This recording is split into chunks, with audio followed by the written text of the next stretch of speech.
Hello, welcome to another edition of Seahawks Syndicate.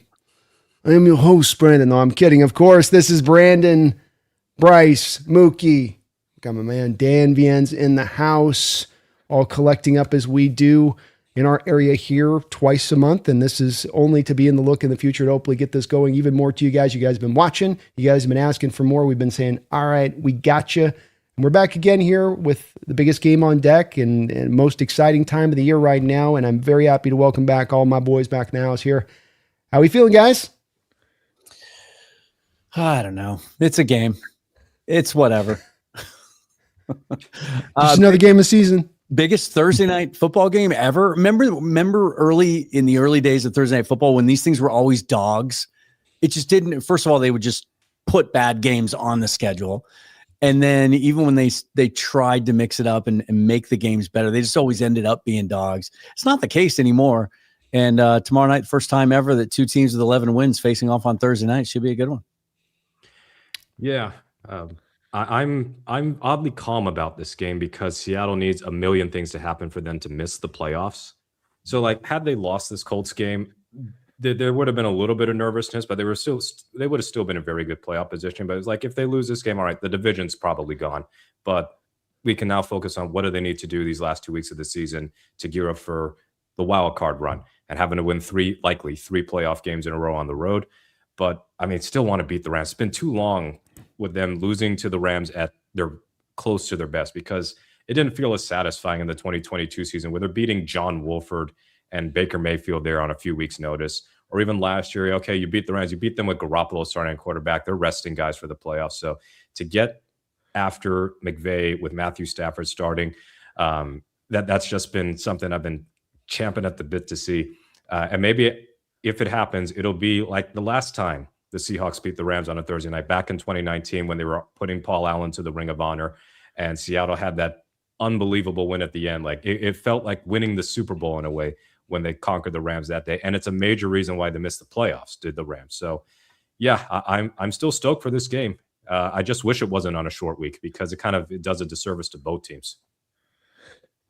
Yeah, I'm excited for this game, but I feel I'm more concerned about this game than the first time we played the Rams, and the main reason for that's the offense. I had such higher hopes going into the game in SoFi. We'd come off those wins on the Commanders and the Cardinals, and the offense looked like it was turning, and the way that the offense has been the last 4 weeks for me gives me a little bit of, concern going into this game, given that weather's going to be a factor, and our run game hasn't exactly been something that's been consistent for us. I'm super excited. I think this is the biggest Seahawks game probably in the last decade, but I'm just concerned on the other side looking at it going, I think our defense will put a stellar performance forward. I just hope our offense can at least be somewhat comparable to match that performance. I know we didn't have this on topic, but I think that's a good point off of what Bryce brings up here. So, Dan, Mookie, where is your confidence been at the highest of heights in this offense, and how much has it been eroded down? Or I guess as a bottom line, how much do you go away from be concerned by these performances recently? I mean, for me, I am a little bit, but I also think a little bit's a symptom of the fact they're playing a little safer on the offensive side of the ball to the defense. But I want to see where you guys might stand on this, because this is a little bit of a hotly contested item in the Seahawks fandom right now. Yeah, I think it's easy, especially going into a game with this much importance, to personally, I think to kind of shine the spotlight a little too brightly on cracks in the armor and on what you perceive as weaknesses. I think we've seen enough from the Seahawks team, and I think Sunday was really a check mark in this column that they can win different ways and they can win ugly games. We've seen that now. I'm not as concerned maybe as certainly as you are, Bryce, about the issues with the offense, because the defense is so good. The special teams are so good. You can win on a day that your offense isn't playing at its best. And I find myself, I don't know how much confidence I have that they're going to win the game, but I don't feel a whole lot of anxiety or stress either. I think I'm just really in touch with where I believe this team is in their arc, their development, where they're going. I think they should go into this game feeling loose. They shouldn't have any pressure on them. And I hope they play that way. And I think if they do, I kind of think the Rams are the team that should feel some pressure. this week, right? I mean, I think they're still pissed off over the first meeting that even though they won, people were saying the Seahawks were better. I think they're clearly the better team. They're the team that has the easier path in front of them. They should win the division, and sometimes that can be a real detriment. I hope this team plays loose tomorrow because they can beat this team. But that being said, and I'm sure this will be kind of a common theme throughout the show tonight, they don't have to win this game. I mean, for where I sit, for what I believe this team is, and for what I believe is in front of them, do they have to win it to get the number one seed in the NFC? Yeah. Do they have to win it? Probably to win the division? Yeah. I don't think any of that stuff is necessary for where they are right now. At some point, it'll be a must-win game where they have to beat the Rams or they have to beat the 49ers, or we're going to make judgments about the coaching staff and the direction of the organization and what's it going to take to get over the hump. I don't think that time is tomorrow. That's a good point. Mookie, where you stand on that concern level? I'm concerned about the offense, but I believe it was Chris Clough who rightfully brought some perspective to as far as the Seahawks offensive struggles. If anybody remembers the 2013 season, I hope you all do, but if anybody remembers how the end of the 2013 season happened, they were 11-1. They had that monstrous win over the Saints on Monday Night Football. The game was done by halftime. They win 34-7. And then after that, the offense really struggled pretty much all the way until the Super Bowl. I mean, they got 17 points against the 49ers. It didn't score a second half touchdown. They had a kind of a sluggish shutout win over the Giants where, they picked Eli off 5 times, but they had one touchdown drive that was coming off a short field, and then they otherwise struggled with a bottom feeding team. And then they had the loss to Arizona, 17-10. They picked Carson Palmer off 4 times, and they still don't win that game. The offense looks terrible. And they beat the Rams, but they got 27 points, but 7 came off of a pick 6 from Malcolm Smith. And then they weren't very good on offense against the Saints. It was basically the Marshawn Lynch show, and Russell Wilson couldn't complete a pass like half the time in the rain. They had the ugliest, but the classic win over the Niners. But again, that was just a knockdown, drag them out, classic 15-round heavyweight fight. And then everything clicked in the Super Bowl. The offense was really good in the Super Bowl. They just didn't have a lot of plays because, you had a special teams touchdown, you had to pick 6, and then the game was done by the third quarter, so they didn't have to really get into their offense a lot. So every team, every Super Bowl champion is going to have these peaks and valleys, whether on the offensive or defensive side of the ball. You think the Rams fans or even the Rams organization isn't a little concerned about how their defenses looked over the last couple of weeks? Like, as great as they played against the Seahawks in the first meeting, look what happened in the Panthers game. The Panthers are a bad offense every other week, but as a heavy favorite, the Rams struggled badly against Bryce Young, and Carolina was able to get 31 points. I know they had a pick 6 too, but Bryce Young looked really sharp. They were struggling to stop the run. And then the following week, they beat Arizona badly, but like Michael Wilson had a huge day against them. And even in this win over the Lions last week, they were getting shredded in the first half. So there's always going to be some sort of speed bump you're going to have to hit. And the Seahawks might be going through that on offense. But as Dan mentioned, the defense is playing at such a high level that you feel like it would be a stunner if the Seahawks were just totally non-competitive in a game. In other words, a 42-7 happening tomorrow like it did in 2017 would be a shocker, and that would be concerning to me. But otherwise, this team has shown itself to be pretty complete. Their offense, while struggling, is still above average. Their defense has been elite, and their special teams has been outstanding, as evidenced by another award for Jason Myers. So, I'm of the opinion that, to get the 1 seed, this is a must-win. As far as the playoff run, they don't have to win this game. It does get a lot harder, though, if you don't win this division, because think about it. Your last 2 games are on the road, and you might have to win 3 playoff games on the road to make the Super Bowl. That means you're going on the road 5 consecutive weeks, and that has never happened in the history of the NFL. So that's just my only caveat here. I know Seattle's great on the road, but 5 straight road trips is a lot to ask out of a team. So, still bring it on. If they beat the Rams, then I think this team is undeniable as far as being a true contender. I want to add something here. Oh, go ahead, Brandon. Go ahead, Bryce. No, you're good. Well, go for it. Just the one thing I wanted to say about that 2013 run, and this is something I think we got to put into a bit of a caveat with that, comparing that offense to the hiccups that this offense is having. That offense could run the football. You had Marshawn Lynch. You had the ability to turn and go, hey, we're going to play a slobber knocker, but we're still going to average 4+ yards a carry and be able to turn to that. And hey, Russ, you're going to make a couple of plays with your legs.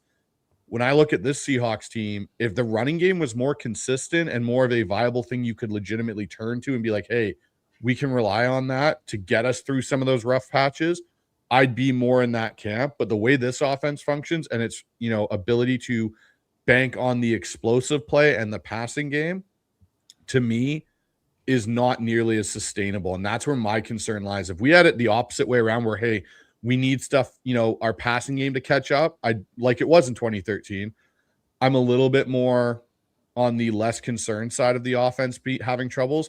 Since it's flipped the other way, running the football and struggling with that to the point where it was 2.3 yards, I think, a carry against the Colts team, that to me is really concerning and what drives my concern more than anything with this offense down the stretch. I think it's fair. I think you are probably a lot more of an efficient passing team than that Seahawks team, though you had the Russell legs that factor in there as well into the running attack, which can't be undersold as that part. You guys are speaking in great perspective on this. I like that you're all even headed about like, hey, it's not just, it is one game and there's still the rest of the season no matter what, but we want this game. I can sense it in your guys' breath. I can sense it in what you're like. We want the Rams. We want the number 1 seed. Last 3 times we've gone to the Super Bowl when we've had this damn thing. Let's get it up again. So let's talk about this game. And there are so many different points of the prism to look through here, but let's go through the first points as kind of order of priority, I guess, the most or least concerning. And first out the gate, let's talk about the injury that's the 800-pound metaphorical gorilla in the room being, we have news Charles Cross is now going to be out of this game with the hamstring injury. So I guess let's go with you, Dan, first, giving me on the, is this major injury considering where we're at? Is it how much we got to put this in perspective, the rest of the team a bit on this too with that, but how bad is this going to hold back the offense this upcoming game? I'm not as concerned about this as I think some people are for a couple of reasons. Number one, they went out and aggressively early on in free agency. They took care of Josh Jones to lock down that swing tackle position that's been such an issue for them for so many years. Last year, we were down to Mike Jarrell at one point, in his rookie year as a Division II player, because the guy that they went out to get as insurance on both ends, George Fant, couldn't make it out of the first game. And then the guy they drafted for that role 3 years earlier was just terrible in Stone Forsythe and just wasn't an NFL caliber player. Josh Jones is, I think he's a pretty good player. And I went back today after the news broke and I watched that week 2 preseason game against the Chiefs where they just dominated running the football. And I know Chris Jones wasn't out there and Nick Bolton wasn't out there, but just about every other starter was. He was going against Tillery and Karlaftis and Dana and Omenahue. And he was dominant. He was pancaking guys, driving guys into the turf. The Seahawks were tearing off huge chunk plays. And in the passing game, what's been the concern with Charles Cross ever since he was drafted? It's lack of anchor at times, right? Josh Jones is 25 pounds heavier. He is a stout dude. He's really strong. He's got long arms. He uses his hands really well. He recovers well. I think it's a really cool opportunity for him. And I think he's got an opportunity to play himself into a longer extension as either the swing tackle here or, and I don't mean to go off on a tangent here and open a can of worms, but everybody just assumes that we're going to hand a massive contract extension to Charles Cross next offseason. He's by just about every metric out there, an average left tackle. Now, he's solid. He's steady. He's solidified that position for us. And I would certainly be okay keeping him around long-term, but I don't think the drop-off from Cross to Jones is as much as some people might think it's going to be. Mookie. Yeah, basically what Dan said, the Stone Forsythe, Michael Jarrell, and he's getting healthy scratches in Atlanta, by the way, so it tells you how much they think of his potential. And then George Fant brought back a second time. He ends up getting injured right away. So they have a better contingency. And I think the contingency was more for Lucas than Cross. And it ended up being that Lucas has been healthy pretty much all year, other than the little elbow thing or whatever he had last week. And now Cross is going to be out. I know somebody in the comments is going, I'm worried this could be like an 8+ week injury. No, Ian Rappaport is saying 2 to 4 weeks, which would be the rest of the regular season at worst. So if assuming Seattle makes the playoffs, he would be available for a wild card game or a divisional round game if they get the first round bye. So it's not as serious as it could have been.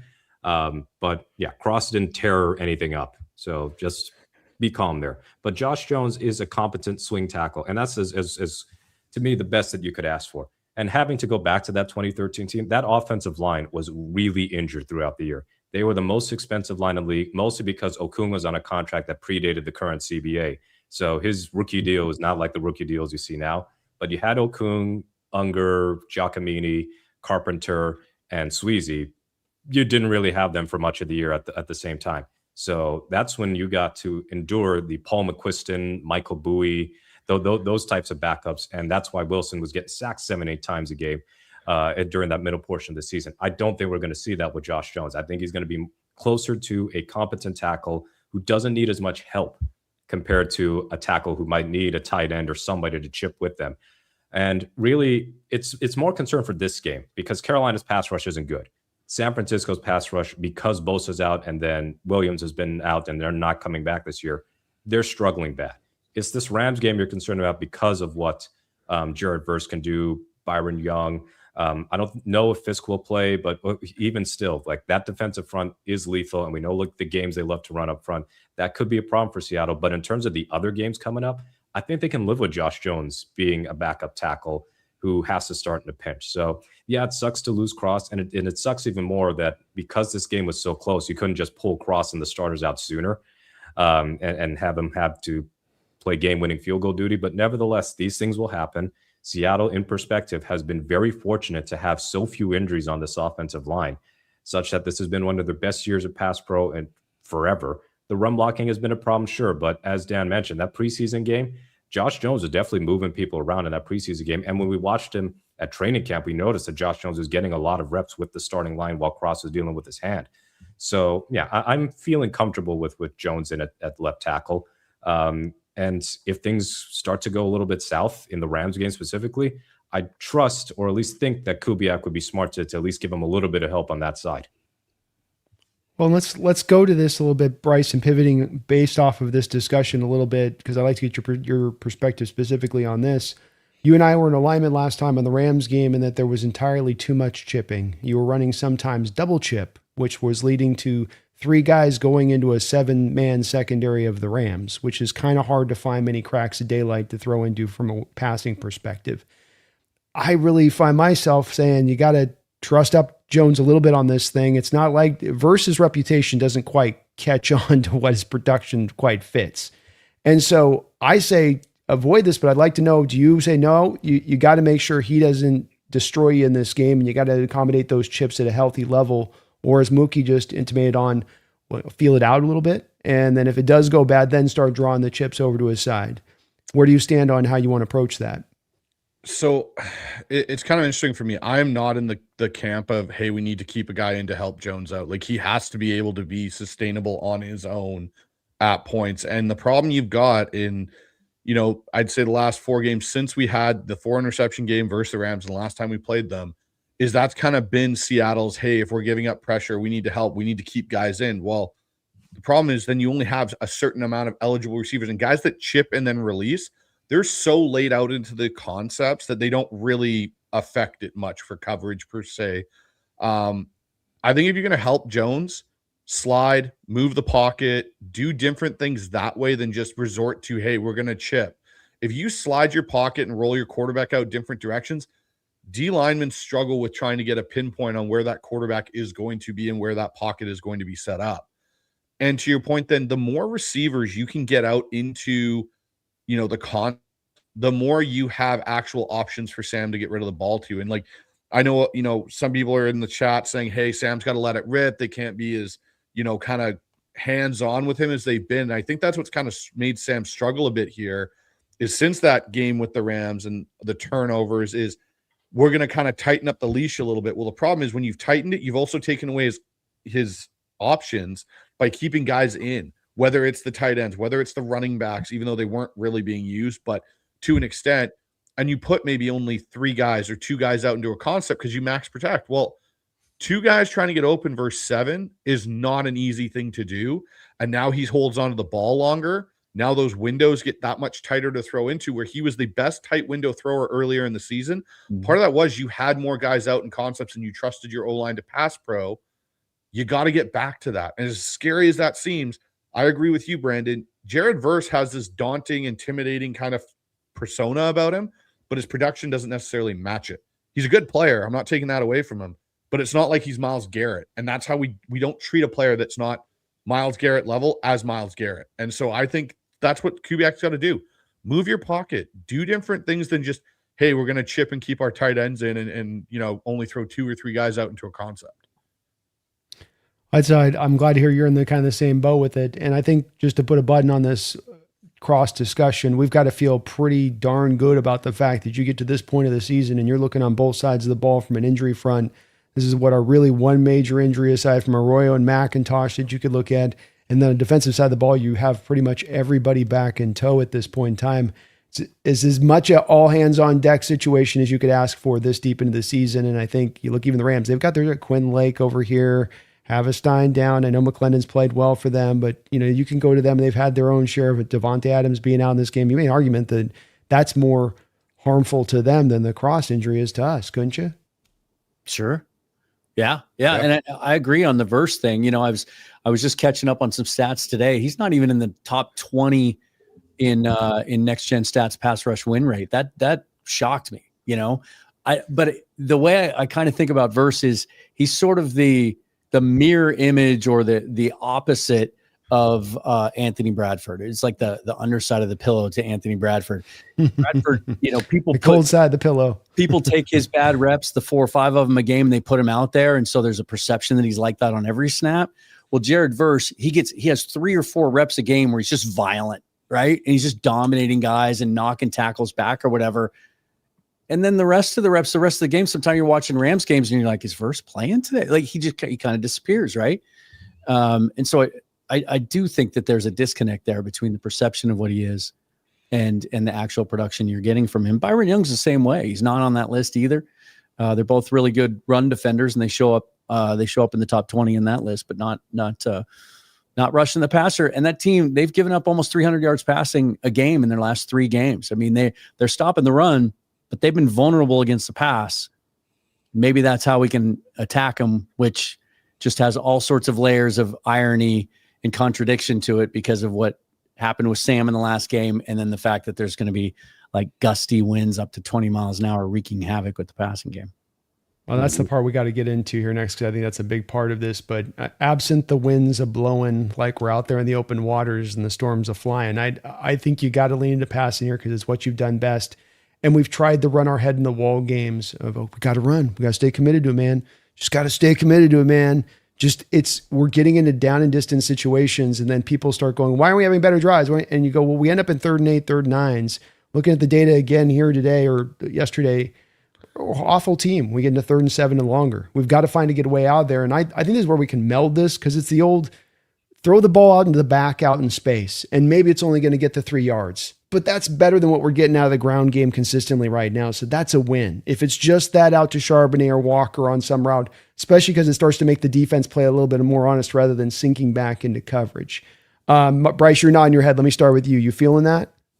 Oh, 100%. And if you go back and, you listen to Bill Walsh, who is the grandfather of this system that we are running here with Kubiak and Shanahan and McVay, he used to talk about, to your point, Brandon, getting the backs the ball in the flats and these short completions to your running back are an extension of your run game. They're not really an extension of your full-blown passing attack. They're a way to get the ball to your backs in space and let them create. That's what Roger Craig was so great at with those 49ers teams, was Montana would just dump it to him in the flat and give him those one-on-one opportunities with a linebacker in space. There's no reason we can't do that with a Kenneth Walker or a Zach Charbonnet and give him those opportunities to open up said run game to then go back to it. And that's, I think for me, that's driven me the most nuts lately with Kubiak is it doesn't seem like there is a idea of how do we get the running game going. It's just, to your point, let's pound ourselves into a wall constantly, and eventually the wall will give. Well, it's not giving. And even with lighter boxes, it's not giving. So what do you need to do? Find another way to manufacture run type plays, whether it's 3 yards in a quick flat route to a running back, to give yourself more manageable conversion opportunities later on in the drives. And that's the thing for me that's been driving me the most nuts. So I'm aboard with you there on that train, Brandon. Like, they need to find a way to manufacture those yards. Mookie, I did get an answer from you on Devontae Adams' bigger loss than Charles Cross for the Rams. And then are you on favor of, absent a typhoon, maybe lean a little bit heavier into the passing attack in this game? Yeah, not having Devontae Adams is a big deal to me, but in the first game, he had one catch for 1 yard and a touchdown. Like the Seahawks did a really good job. Now, there were a couple of opportunities that Adams either couldn't catch or Stafford misfired, but what are the odds that the Seahawks are going to hold Adams to one catch and a yard a second time? Probably low. So with Tutu Atwell seemingly out of favor in this offense, I know they've had some other injuries. I don't remember if Kobe Parkinson is not injured. I think he's off the injury report, so he should play. And he's been playing a lot better after being kind of an afterthought in that offense. Higbee's hurt, so he's had a bigger role. So there's a big drop, though, from strictly the wide receiver position from Puka Nacua and then everybody else when you subtract Devontae Adams. So I think that will have an impact on how the Rams are going to operate the passing game. Still have to be aware of how they get their tight ends involved because Seattle has had some issues dealing with tight ends throughout the year. But nevertheless, when I think about what Bryce said, just to double back on what he mentioned regarding the extension of the run game, it doesn't have to be screens either, by the way, because we know what happens with the Seahawks try running back screen. That is as good as being the extension of a failing run game.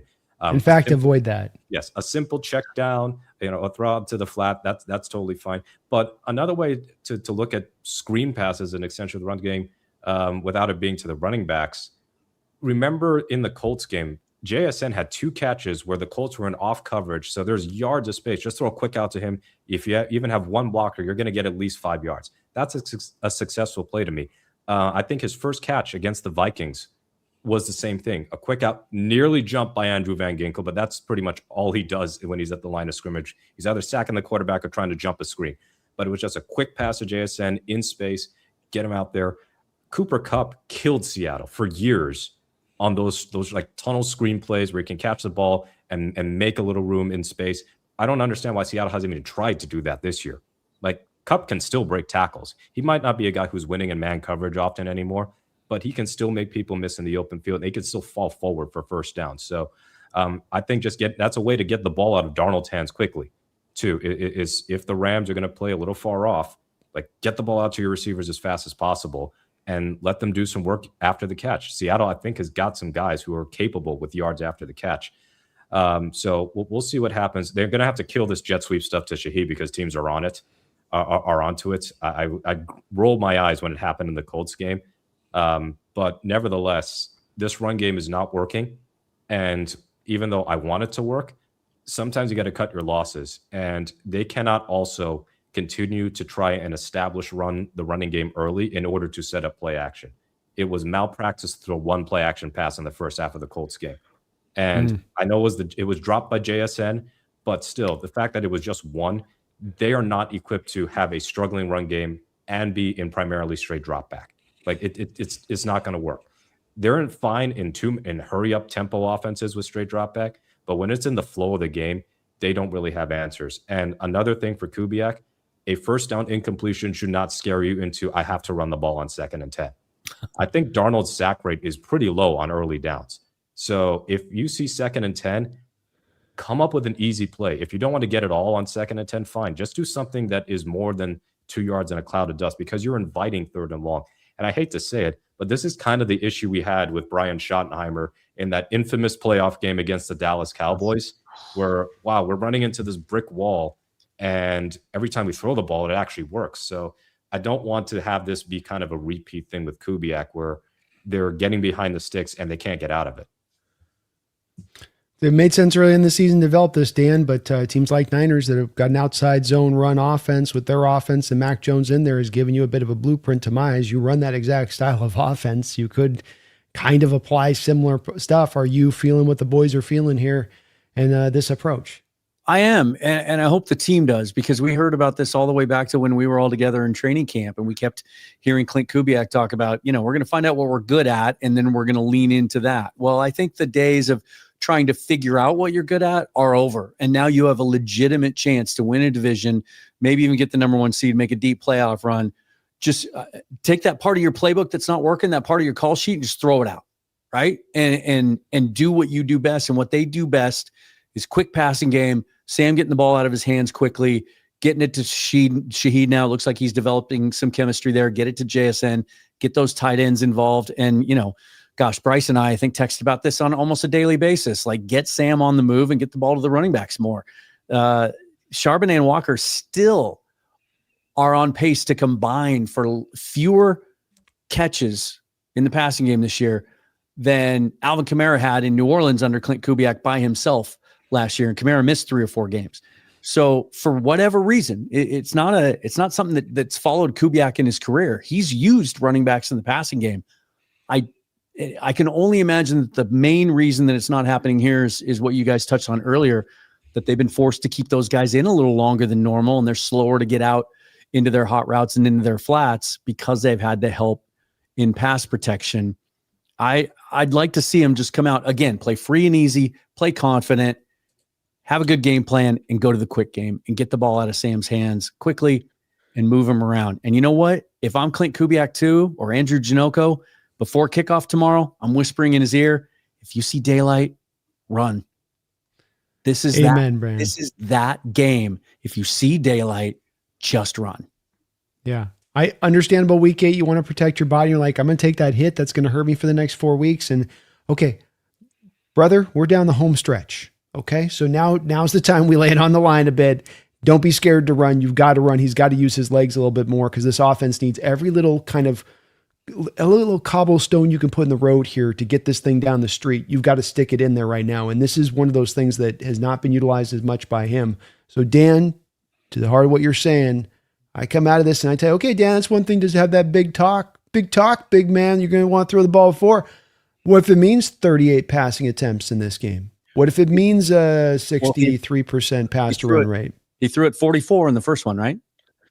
44 interceptions, Dan. He threw four interceptions with your mighty game plan here. But you know what he did in between the interceptions, right? He averaged almost 10 yards per completion.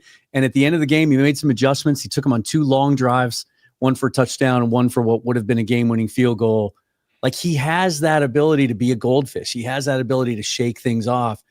And that's what gives me hope about this game. Yeah, the 4 interceptions are bad. You can't sugarcoat it. You can't. He has to fix it.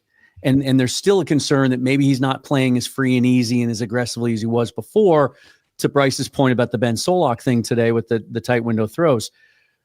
But in between those 4 interceptions, he did some good stuff, and he was able to beat that secondary. And that was a healthier secondary than the one they're going to face tomorrow, because the numbers in the passing game since Quentin Lake went on injured reserve for them are pretty stark in favor of their opponents being able to throw the football on them. And they might not have Braden Fisk tomorrow either. Yeah, Lake is kind of the glue to that secondary in so many ways in what they do. Before we get into a few more of the intricacies in this game itself, let's talk about another part of this game that's become more of a deal. We thought that the rain was going to be standing forth. And so what we did, folks, is we had Dan go to school this past week, do a crash course, online course, meteorology. He's been studying atmospheric conditions, wind flows, charts. He's been getting the depths of it. So Dan, can we get an update on both the weather report that we can fully expect is going to be 100% the truth as of game time right now, please, with all that work you put in? I did a couple of shifts as a meteorologist on Cable 8 News back at the Edward. You guys thought I was lying. You thought I was lying, you folks. You tell the truth here. Big atmospheric river coming in this way, little trough. There's always a trough involved. Right now, I'll give you 2 different sources because I like to corroborate my sources, right? Mookie, do you appreciate that? Yeah. And Mookie loves that. According to the Weather Channel, if you look at their hourly forecast for tomorrow in Seattle, it looks like the rain is going to let up just about kickoff.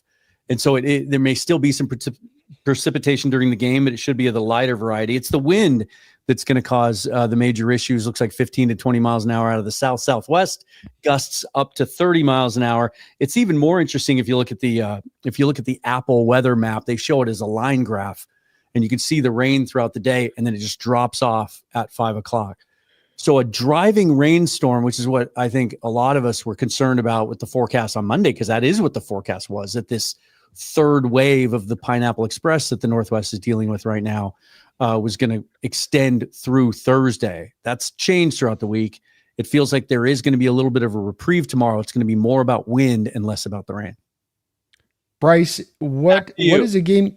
But thank you for that. On the scene, my man on the scene, Dan, giving us the goods on the lowdown, folks. Batten down the hatches and get yourself safe. You don't want to be anywhere near the coastline. If I knew you were gonna, I would have gotten a whole background thing ready. I know. I should have prepped you on that. That would have been awesome. Have you bring up a thing and just like, we're going to get all real super sunny with your personality. All of a sudden. Well, great folks we've got today for you. A great day of weather. Bryce, how hard is it to throw a football in 30-mile-an-hour winds? And can we think of a Seahawks game in Hawk history that would match up to kind of those conditions that you can think of? Mookie, you be trying to think about one as well. If you've got one, you can think of historically speaking. So speaking, Brandon, to throwing in the wind, it was funny. I actually just did a live show with Blaine from the Rams Call Sheet podcast, and we talked about it. He asked me about it. It for deep passes into the wind, it becomes challenging because you're trying to layer a ball into these deep routes, get it over that DB or that zone coverage, and get it to drop in. And when you do that, you tend to tilt your shoulders. So now you're putting that ball up into more of a situation where you're not necessarily driving it as much as you are trying to control where it lands. When you're throwing outbreakers and inbreakers under 15 yards and you can drive the ball, well done, Dan. Well done. What? Bravo. You can, if you've got the arm strength like Sam Darnold and Hurricane Dan. Hurricane Dan. Monsoon Dan reporting live. That's right. Get wet outside, folks. Sorry, Bryce. Go ahead. Oh, it's all good. If you got like the arm to do it, like a Sam Darnold does, or a Josh Allen, and some of these guys that have bigger arms, it can drive the ball. The intermediate inbreakers into the wind don't matter as long as you get a good spin on the ball. You should be fine. The challenge actually is throwing with the wind, especially when it's like this, because now how you normally are throwing in one quarter where you're like, okay, I got to really get my hips and my rotation into this throw, and then when you switch directions, now it's like, okay, I got to go back to how I normally throw, but even how I normally throw now is almost got too much power because the ball is going to take off on you and it's going to get an extra push. So now when you throw those deep passes, now what you normally would throw, it adds 5 yards to your receiver as he's running down the field, or you're going to whip that ball into that window. It might get there a second earlier because the wind pushes it rather than where it would normally end up. So it's really understanding, like, again, from a conceptual standpoint, when are you going to take your shot plays and how comfortable are you? Like if it was me and you're going into the wind and you decide, okay, we're going to take a shot play coming out in the second quarter for say, I'm not taking that shot play until my quarterback's had a few throws with the wind before I take that shot. So he actually understands, okay, if I'm going to throw this 30-yard ball down the sideline, I now understand roughly where I have to be and how I can get that ball and put it on the money, because otherwise you're just going to oversail it. Mookie, can you think of a game somewhere recently in history where the winds factored down in there in Lumen in a way that 30 miles an hour probably would if it gets up to that? Well, the most extreme example would be way back because I might have tweeted it out. The Hanukkah Eve storm where the Seahawks just needed to beat a bad 49ers team and they would be NFC West champions. I did not lose power that evening somehow, some way, and I wish I did because it was one of the worst Seahawks games that I can ever recall watching. And it was a challenge for that team. They couldn't run the ball, and Hasselbeck was having trouble throwing it. Alex Smith had engineered 8 3-and-out drives and then suddenly turned the best quarterback in the league in the fourth quarter. I can think of a recent game, a rainy game last year that didn't involve the Seahawks at all. The Rams and the 49ers rematch in Santa Clara where the Rams won the 12-6 Classic. And Stafford was struggling bad in that game. He finished 16 of 27. He had one deep throw to Puka Nacua that I think pretty much helped them win the game. But Stafford was spraying passes all over the joint. He should have been picked like 2 or 3 times. Stafford spent most of his career as a dome quarterback. And indeed, even with the Rams, he's playing in what is effectively an indoor stadium. I know there's some atmosphere, so some outdoor elements that can go in through the kind of the sides of the stadium. But in terms of anything overhead, his home games have a roof up top. And that's been the case for his entire career. So that's going to affect him, maybe not to like Jared Goff extremes or Tua extremes, where as soon as the temperature dips below 50, their arm ceases to work. Stafford, we know, has got one of the more amazing arms of his generation. But I am admittedly stuck in terms of like recent rainy games for the Seahawks. I know that Russ definitely struggled at times getting his accuracy down in rain games. So I think of that Raiders game where the Raiders started like 0-12 in 2014, and they should have won by a bunch, and they only won by 6. Russ was 17 of 35 in that game against a terrible Raiders offense. So, as Bryce mentioned, controlling the ball when you're throwing with the wind can often, and for somebody like Russ, I think that matters quite a bit. So, but I'm no meteorologist, that's for sure. Well, Doppler Dan, are we going to see this be a benefit to the Seattle Seahawks absent the home field advantage, or is this a wash between the Rams on this one? I wanted, as I was getting ready for this game and getting ready for our show tonight, I wanted to believe, for many of the reasons that Mookie just pointed out, that a rainy day is probably not great for Matt Stafford. He's played most of his career playing under a roof. And then before I could even dig in and look some stuff up, I had a memory, and I thought back to 2023, Rams at Ravens in December. Do you remember this game? Mm-hmm. It was a torrential downpour on a natural grass field in Baltimore, and the Ravens end up winning the game 37-31, but Stafford had a day. 23 out of 41, 294, 3 touchdowns. Kyron Williams ran for 114. So it didn't seem to affect Stafford much that day. In fact, incidentally, his leading receiver that day, 8 catches, 115 yards, and a touchdown for Cooper Kupp. So maybe he'll have a good day in the rain. He's from the Pacific Northwest. I'm just saying he grew up in this. You know what I mean? Is it like the scene of Bane and Batman where he's like, "You've merely been indoctrinated tonight. I was living here." And it's a little bit like that going on, you know? So maybe we get a little bit of that from Cooper Kupp. I've got one game that comes to mind when you talk about bad weather in Seattle where it affected the game. I got to go 2013 divisional round versus the Saints. It's a great one, man. That put that Saints offense to bed. That almost you had alone. the wind. Yeah, you had the wind, the rain, and that was the Russell Wilson gloves on hand game because he struggled to hang on to the ball. Was that the game when they got into it with Jimmy Graham before the game? Correct. Yeah. Yes. Chancellor, or no, it was Bruce Irvin getting into him, getting chippy at Who's Jimmy? Jimmy who? Who's Jimmy? Yeah, right.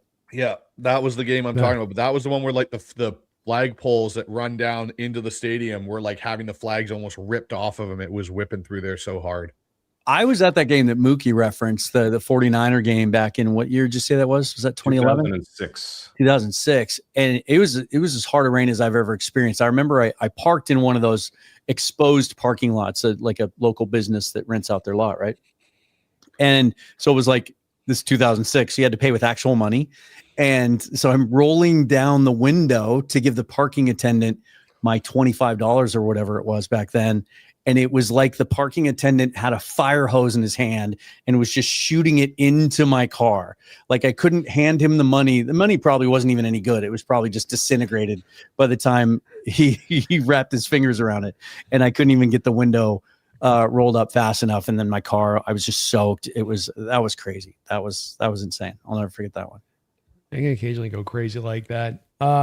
So we think it's pretty much you guys all, with maybe a minor point to us, but Stafford's had some moments. Even last year, Philadelphia in the conference title game, that was pretty bad weather conditions, albeit snow. Still, you do like that we do practice outside. They got those boys the wet balls. I like to hear that we're not just going auto inside at times. I think there are some teams that have inclement places that they don't always play outside of those inclement places, and then they get out into their game field, and it's more like a neutral place as far as those conditions versus them having, again, a little bit of an edge in understanding how to play in those conditions. But this will be a interesting factor in this one and how it goes. Two teams that want to run light boxes and play to depths. Do they now change their strategy in light of the weather as well and start to just stack the box because they know the throw can't get there? Do you have something to say, Mookie? Sorry. Yeah. If there is one benefit to this not being supposedly a super rainy game, I'm less concerned about Stafford in the rain and more about Seattle's sick addiction to fumbling every week. That a rainy game might kind of, especially Sam. I mean, Sam fumbled last week when he took that hit while scrambling. And then they're fumbling in domes. JSN had a fumble go out of bounds. They've had 2 weeks in a row where a fumble has gone directly out of bounds. But for a team as turnover prone as Seattle, I think I would prefer that the conditions not be so conducive to a lot of turnovers in a game, because everybody except the running back somehow has been prone to some sort of mistake with ball security. It's very true. It's been slippery fingers in regards to that one. And this is going to, turnovers as we saw in the first game are going to factor so heavily into this one beyond some of the other parameters we're going to discuss. In fact, maybe the ultimate determiner in this game is who can keep and play a clean game in this, especially this kind of environment. To your point, Mookie. Let's get into some of these intricacies in this game. We started out a little bit with offense, with all pretty much in agreement that absent the conditions just preventing you from. And if we do have the win, by the way, Bryce, to your point about throwing with the win, got to have a moment where you just throw it up to Rashid and let him go underneath it then, right? Like let the wind go take it and like put it out in front of him and let him go get it. Offensively speaking, running the ball has been tough. And we're going to talk a little bit about Bradford here in a second with this, but my outlook on this has been that we pass blocked well. We're run blocking is really god awful. I think even beyond what the grades are there. I watched the all-22, and what just stands out to me is you're not getting stalemates, you're getting too much penetration, and all of this stuff is happening too consistently all at once. Dan, where are you at on this and your outlook of it? Because this is another place where there is a little bit of divergence of opinion in the Seahawks fandom. Yeah, where I'm at is you can't give up on it. But again, I think stop trying to force it. If it's there, right? If they back off and they give you a light look, then audible into it, sure, and do what you can. I'd prefer to see them stick within the tackles. They seem to be better there. They continue to try to pound the outside, and I know that that's the foundation of this scheme, but it's just not working. And I think the most frustrating part of it was, I don't know if you guys saw this, but Dan Orlovsky did a pretty cool breakdown on this on ESPN, and he showed a bunch of running plays from the Colts game, and it was a different it was somebody to blame on every single play, somebody different on every single play. It was the tie, it was the center, it was Sundell not getting to the second level, it was Bradford missing on a block, it was Zabel overextending and getting beat on the inside, it was the tackles getting beat on the edge, it was tight end not getting to his block, it was pullers not getting to their targets, or if they hit their target, it was the running back not going where the hole was designed to go. It's like an engine, it's like an 8-cylinder engine, and only 7 cylinders are ever firing at any one time.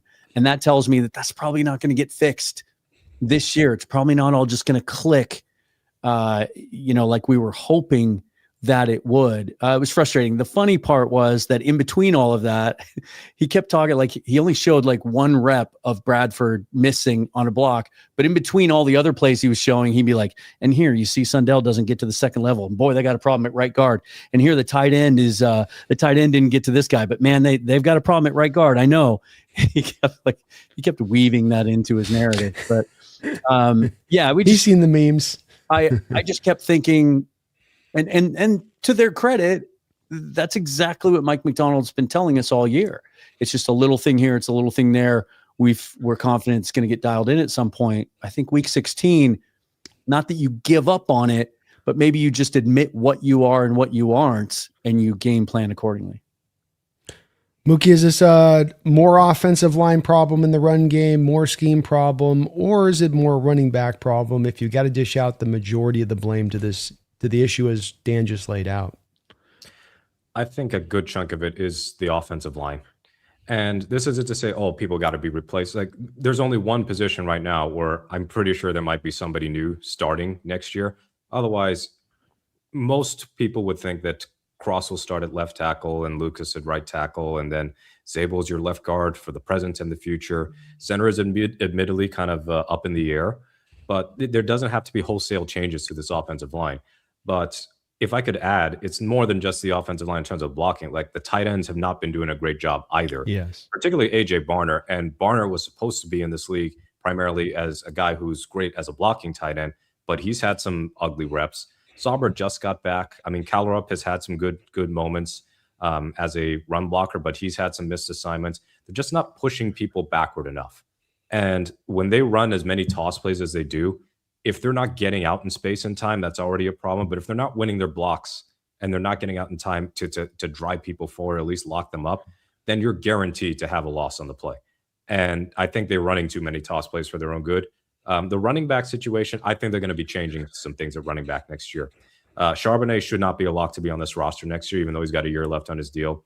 Walker, I've been bouncing back and forth of whether he's kept or he isn't, and now I'm kind of back to thinking he might just be somebody who gets let go in free agency.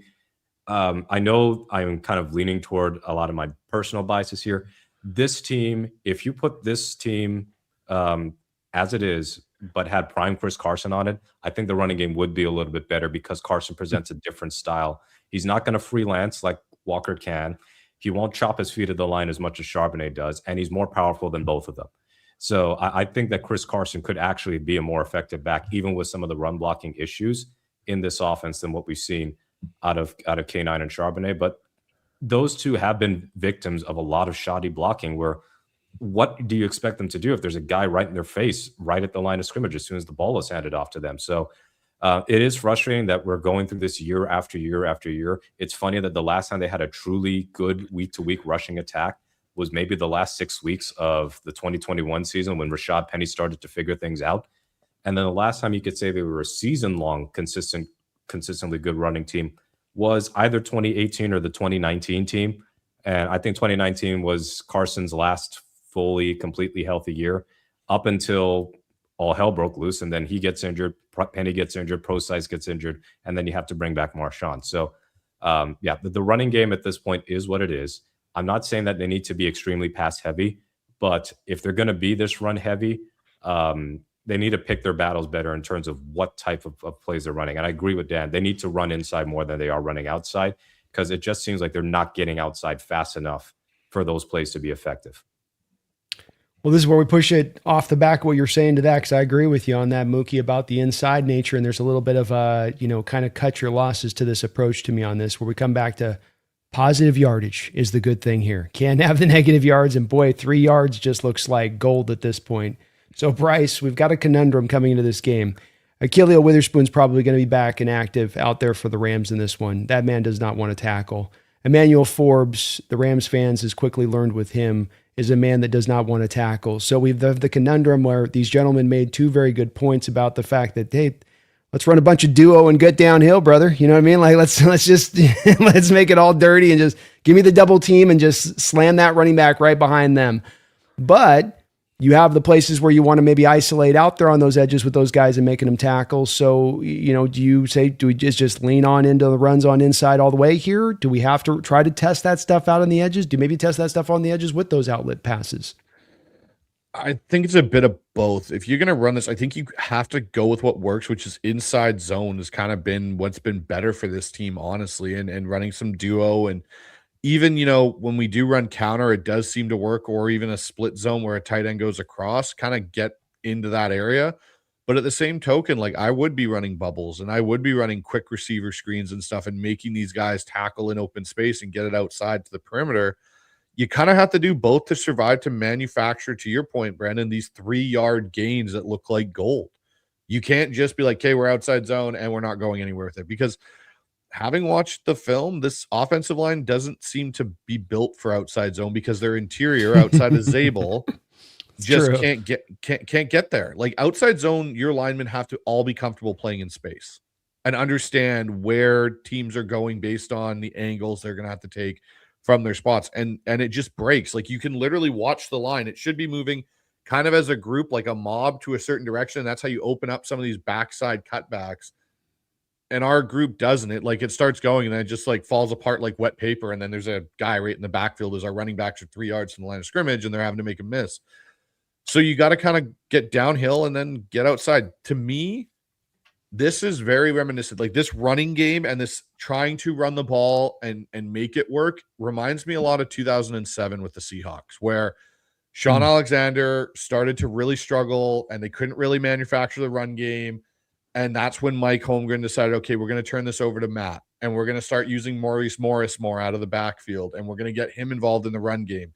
And that's how it got them to that divisional game against, I think it was the Green Bay Packers in Lambeau, and it snowed and Brian Russell couldn't cover anybody. So that was a whole thing into itself. I know Mookie appreciates that when I say that all the time, but that's how that offense functioned that year. It was, we can't do what we were good at with Sean prior.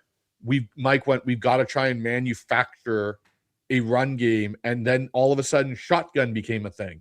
And Matt was stepping back into shotgun and they were running dump passes out to Maurice Morris. And they were running Leonard Weaver and Morris downhill into that offensive line instead of trying to get outside and allow the cutback. And then Sean came back because he did get injured that year. I think he broke his foot or something at one point. That might have been 2006. He got injured at some point. He comes back and Sean did not look like he fit at all in the offense. That's where I feel like they are right now with this group. If I could take a parallel of offenses we've seen before, this Seahawk offense seems very similar to me to 2007. That's a good reference. And I just come back to that stat. I remember Brett Coleman posted on the Hawks offensive line last year, and A and B gap runs, not runs to the outside, but just inside runs, what was 0.6 yards before contact. Eagles were number one. Seahawks were 32nd last year in this realm. It's a hard problem to fix overnight, over one season, over one OC. There was a lot there that needed to be rectified. But Dan, sorry, go ahead. Yeah, one other thing, when it comes to certain run concepts, they also have to know who the linemen are and aren't. And I know Bryce is going to know what I'm about to say, but Anthony Bradford, I know it's easy to beat up on him, but like if they're going to have him as a pulling guard, like please stop doing that. Whether it's last week where Walker trips over him or the other week where he just straight whiffs, Bradford running laterally, running parallel to the line of scrimmage is something I do not want to see because it doesn't work. Like, but haven't you seen his relative athletic score, Mookie? His relative athletic score is Brandon. His relative athletic score. He can do it. Look at it. He's got the score. I feel like we need to get Brandon a shirt that just says that in big bold letters with exclamation points. His RAS matters so much, guys. RAS matters. With Bradford's profile. Yeah, exactly. Bradford's big profile. Silhouette. In tiny little letters and below, read the fine print. Do not have this player pull. Well, Mookie brought up exactly the spot I wanted to touch on with you guys. So I'm glad you brought it up here, Mookie, because it's another one of those issues that he's, it's not going good for you as an offensive lineman when you become a national meme on both Twitter and X. When you've covered both of the two profiles, boy, you are getting some coverage there. Hell, even Instagram's tossed in there. He's liking it in the locker room, halftime. Crazy. So we also have a bit of a weird thing here. We're down a couple picks. This draft, it's got some interesting parts to it, but maybe not the answers there at the interior line that we'd like to see. Probably not going to have free agency available to us for the answers there we'd like to have. Might only be able to address one or the other and maybe neither when this all gets said and done when it comes to center or right guard, which are the two questionable, let's call it, positions of this line as we go forward. Bradford, though, is the one that's got everybody freaking out. And why is he looking back at the quarterback? Why does he keep looking back at the quarterback? So he's under contract, though, relatively cheap next year. You still have Haynes there, relatively cheap next year. You're going to probably look at spending money in some other places. I'm going around the bend on this one, Dan, because I think we got to set the stage on this one a little bit on. It's not just as an easy a choice of he bad, he got to go, he no fit this offense. Right. I'm a little, Mookie was saying back and forth on Walker. I find myself actually a little bit back and forth here on Bradford. So give me the lowdown on where I need to be on this. Yeah, I'm with you. It's never as easy as fans want it to be, right? They say just go out and get someone. Well, okay. It's not, it doesn't look like at this point, 5 months out, that it's a great offensive line group overall. Certainly not a great interior offensive line group. And plus, Seahawks are tied with the Texans for the youngest offensive line in the league. I don't think the answer to getting them to the next level is to add another rookie to this line. We know the learning curve going from college to the pros. We know how difficult that is. Had Ross Tucker on the show last week. He talked about how difficult that is, that he actually values continuity a little bit more than talent in some cases. I don't think the answer is adding another unproven rookie to that line. Okay, so free agency. Well, John Frashella just put out a list of top 100, what he believes are the top 100 free agents available. 2 of the top 50 are interior linemen. One's Tyler Linderbaum, which is going to probably be a record-setting contract for a center, and the other one's Joel Bitonio. He's down in the 40s. And some people think he's going to retire. So the answer really isn't in free agency.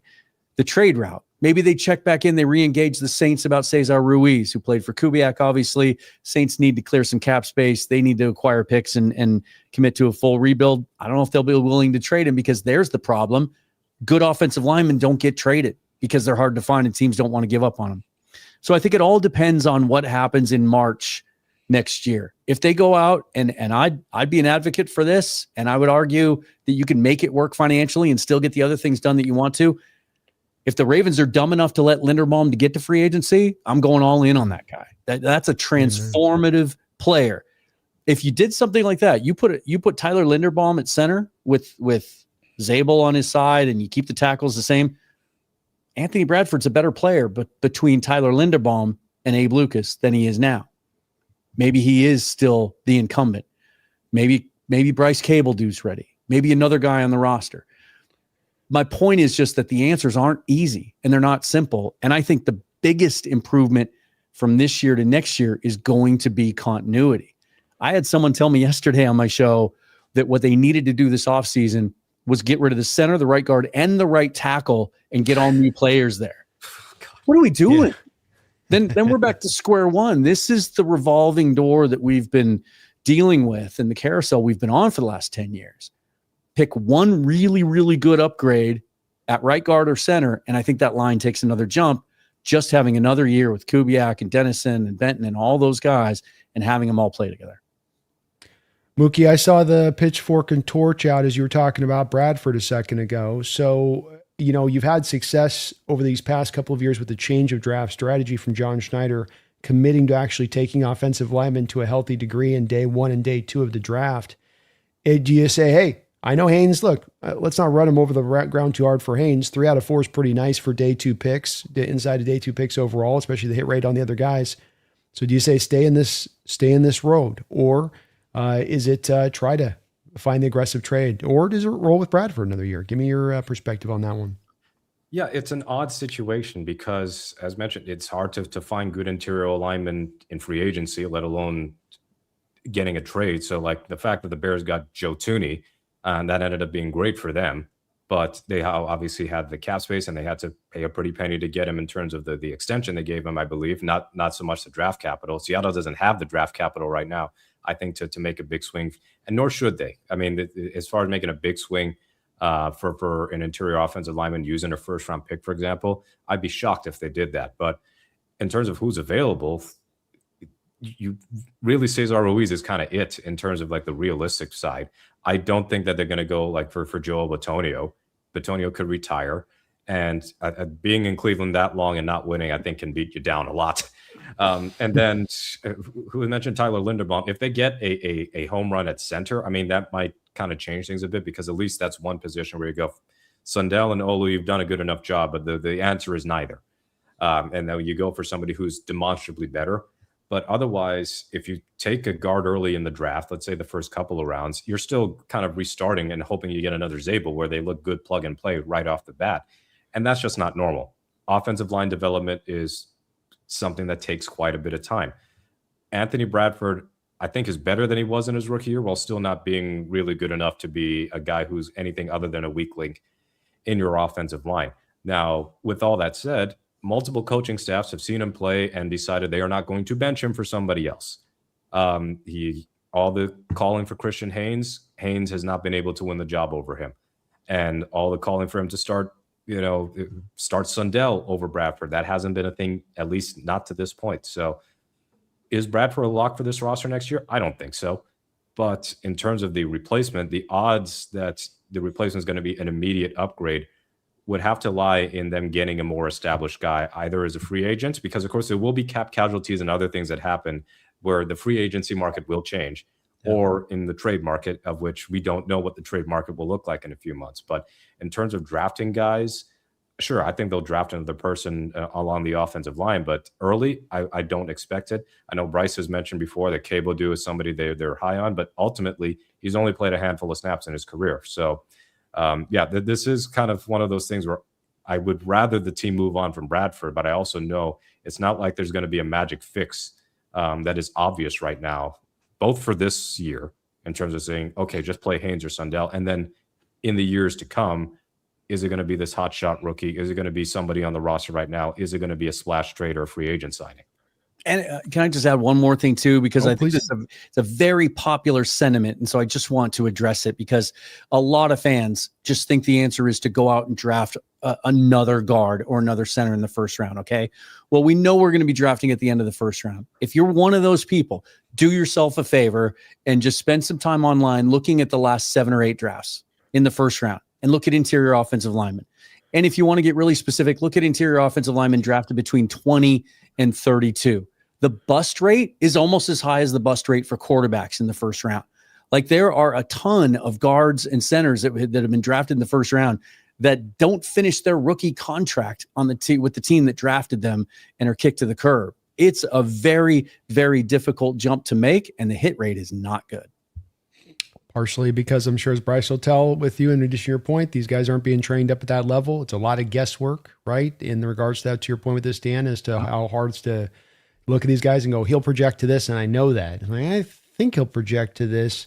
How do you address the Bradford situation, Bryce, here long term? And I love your Linderbaum idea, by the way, Dan. I think if you're talking about number one high-end free, if they're dumb enough to let that guy get to free agency, which I can't think that they're not going to at least franchise him to make sure they keep him in tow.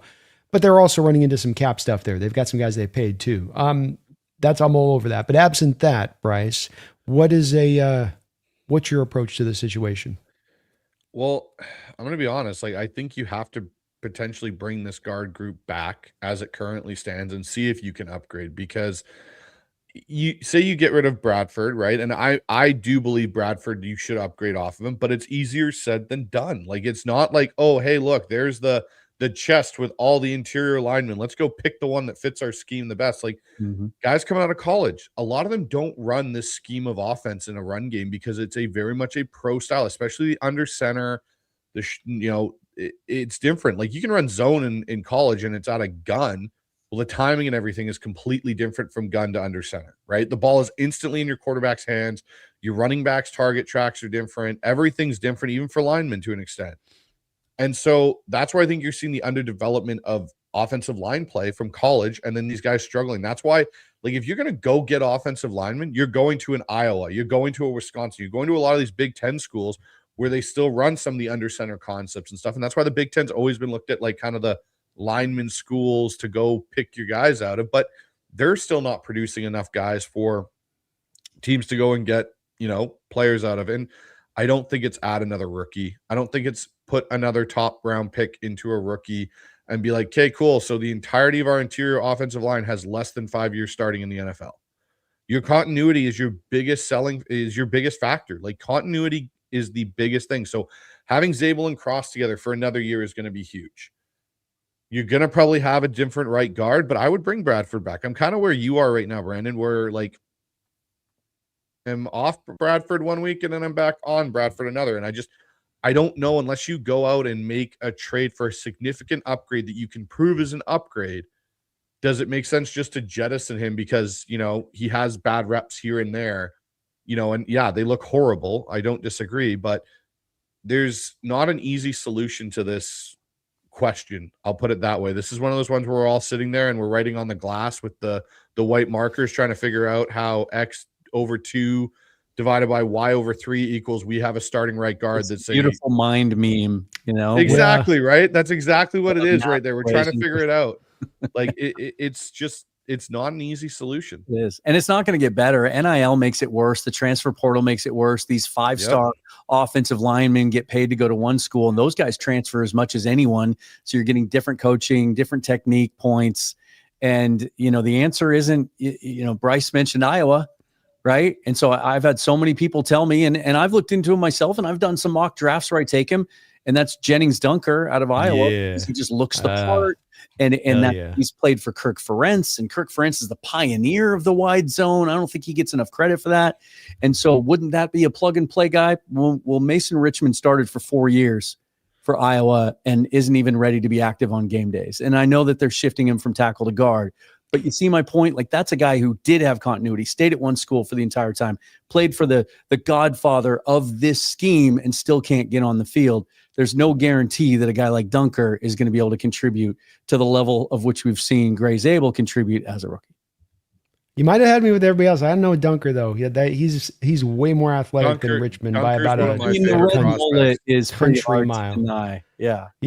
I mean, well, and it still doesn't mean that you're not wrong. By the way, you touched on one guy that I actually is one of my few. Player to like. He's an easier player to like, and it's. I think with him, he's not going to have the lateral foot speed to hold up as a right tackle and pass pro. So he's going to have to be kicked, I think, into guard. And then I love the athleticism and the pad level he plays with already naturally to then get kicked into guard. Richmond was a big, tall Frankenstein mother effer out there. It was a lot of, the Zabel of this draft class, right? Yeah. But it still is an issue here that you touch upon, because there's another package point to this. I'm not trying to elongate this, guys, but I think, Mookie, you got something you want to add too. But the other aspect of this is scheme fit. And I'm looking at these prospects early on. I don't know if you guys are getting the same flavor on this one. But I'm going, okay, that guard, zone scheme, movement, this guard, he's got some heavy feet. Those feet are really in mud. You know, are you getting this too? They keep mocking the kid from Penn State to us, and he's not his own guy. No, he's not. I just go, I don't. And so then I started doing, you mentioned Dunn. That's why I love that you picked up dunkers. I'm like, I'd like to kick Fano in there. I wouldn't mind moving the Miami kid on inside if I could kick him in there. That wouldn't be too bad. But I think that those guys are probably going to do enough to be tackles, and you're not going to be able to. So we come down to, find the athletic fit that's also good enough to be in the scheme, and then the early downs as well in addition to it. It's kind of the collection. Mookie, did you have something you were at? No, I'm just responding to people in the comments. And again, this is my opinion. John Schneider might feel much differently, because if you do go with another young guy, it's a way to keep your salary cap in check, right? It's a way, if you're going to go cheap on that interior, it allows you to do some other things. So, we'll get more answers in March when we see their approach to free agency. It is nice to at least have it option. Sorry, go ahead. No, it is. But like, to your point, Brandon, like, I think for the way the zone scheme that they want to run it and the way that it's designed to be run, the guards, when I look at this draft class, I'm sitting there and I'm going, there's maybe like 2 that are actually listed as guards that I'd be comfortable saying, hey, you could step in and compete with Anthony Bradford to run out of the tunnel week 1, 2026 as our starting right guard. You have more likelihood of taking a tackle and putting them inside. But then your point that you just made is some of those tackles that you think, yeah, I can slide them in. Teams are probably going to look at them and be like, no, they're a tackle, so we're going to draft them higher than they should because they're a tackle. Like, this draft class, it's not that it's a bad draft class for this. It's just a draft class that there isn't a lot of opportunity for you to get what you need in this if you're the Seahawks in some respects. Yeah. Yes, I guess my final point on this would be that the silver lining is when you're drafting at the end of the first round, that's usually a pretty good sweet spot for interior offensive linemen. Those guys usually don't go much higher than that. Where they took Zabel last year is kind of the sort of the cutoff to where they usually start going. Tyler Booker went 12th, but that was a little higher than expected. So, if they do approach things differently in March and they take care of, some of their other needs in free agency, maybe there will be an opportunity. It's hard to get a 32. So, I mean, by that point, that best lineman's off the board. It just doesn't feel like Zabel was last year's Graham Barton. And there doesn't feel like there's the lineage of that this year for that particular pick in that particular spot. I know we kind of picked it earlier on with where Barton went the prior year to Tampa Bay, but same kind of to me situation of that guy that could be maybe a little bit of a, guard. Is he a center? Solid floor to the guy. You feel like you can get in there and probably go right from the jump. And I don't know if that's gonna be there. Let's put a bow. I know we got a little bit off the stretch of this, but we've kind of put together a little bit of an offensive game plan that I want to kind of just hit the target items really quickly as I kind of remember them, bring them up, and then see if you've got some guys additions on what you think are a necessity in this game plan from the offensive side of the ball for Seattle and what they must do on this Rams attack. So heavy running inside, and we've kind of been to a consensus on this as I've kind of taken a poll. You guys can correct me on this if I'm wrong with this, but a fairly heavy amount of inside run. But like Bryce says, you got to mix something to the edges out there, challenge those corners that don't want to tackle to make them tackle a little bit, but lean into passing a little bit heavier from an offensive perspective. Work a little bit, not of the screen game traditionally. We know that that's going nowhere, but a little bit like shock screens out in space and throws out into the flat and whatnot like that. Work the short passing attack of the Niners that they implemented a lot of ways, a back foot Sam, hit it and go.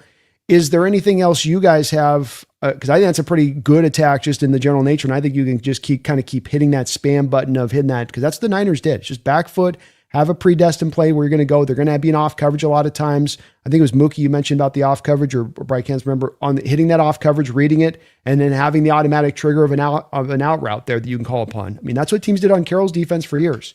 It wasn't that Shanahan was walking up there with an out route called. They'd have off coverage and they go, oh, they're playing cover 3 deep. Just run the out route in front of them. And the Rams will do that same sort of stuff with their corners at times because they're not the most talented guys in the world, right? They're all right, but they ain't next level. So is there something else, Dan, I'll start with you on this, a place that you would think is a key addition here to this offensive attack? I think just in the most general sense that I can state it, just be unpredictable. I know we always talk during the bye week about self-scouting, right? And going back and taking a look at your own team and what your tendencies are so you can identify those and stay away from those.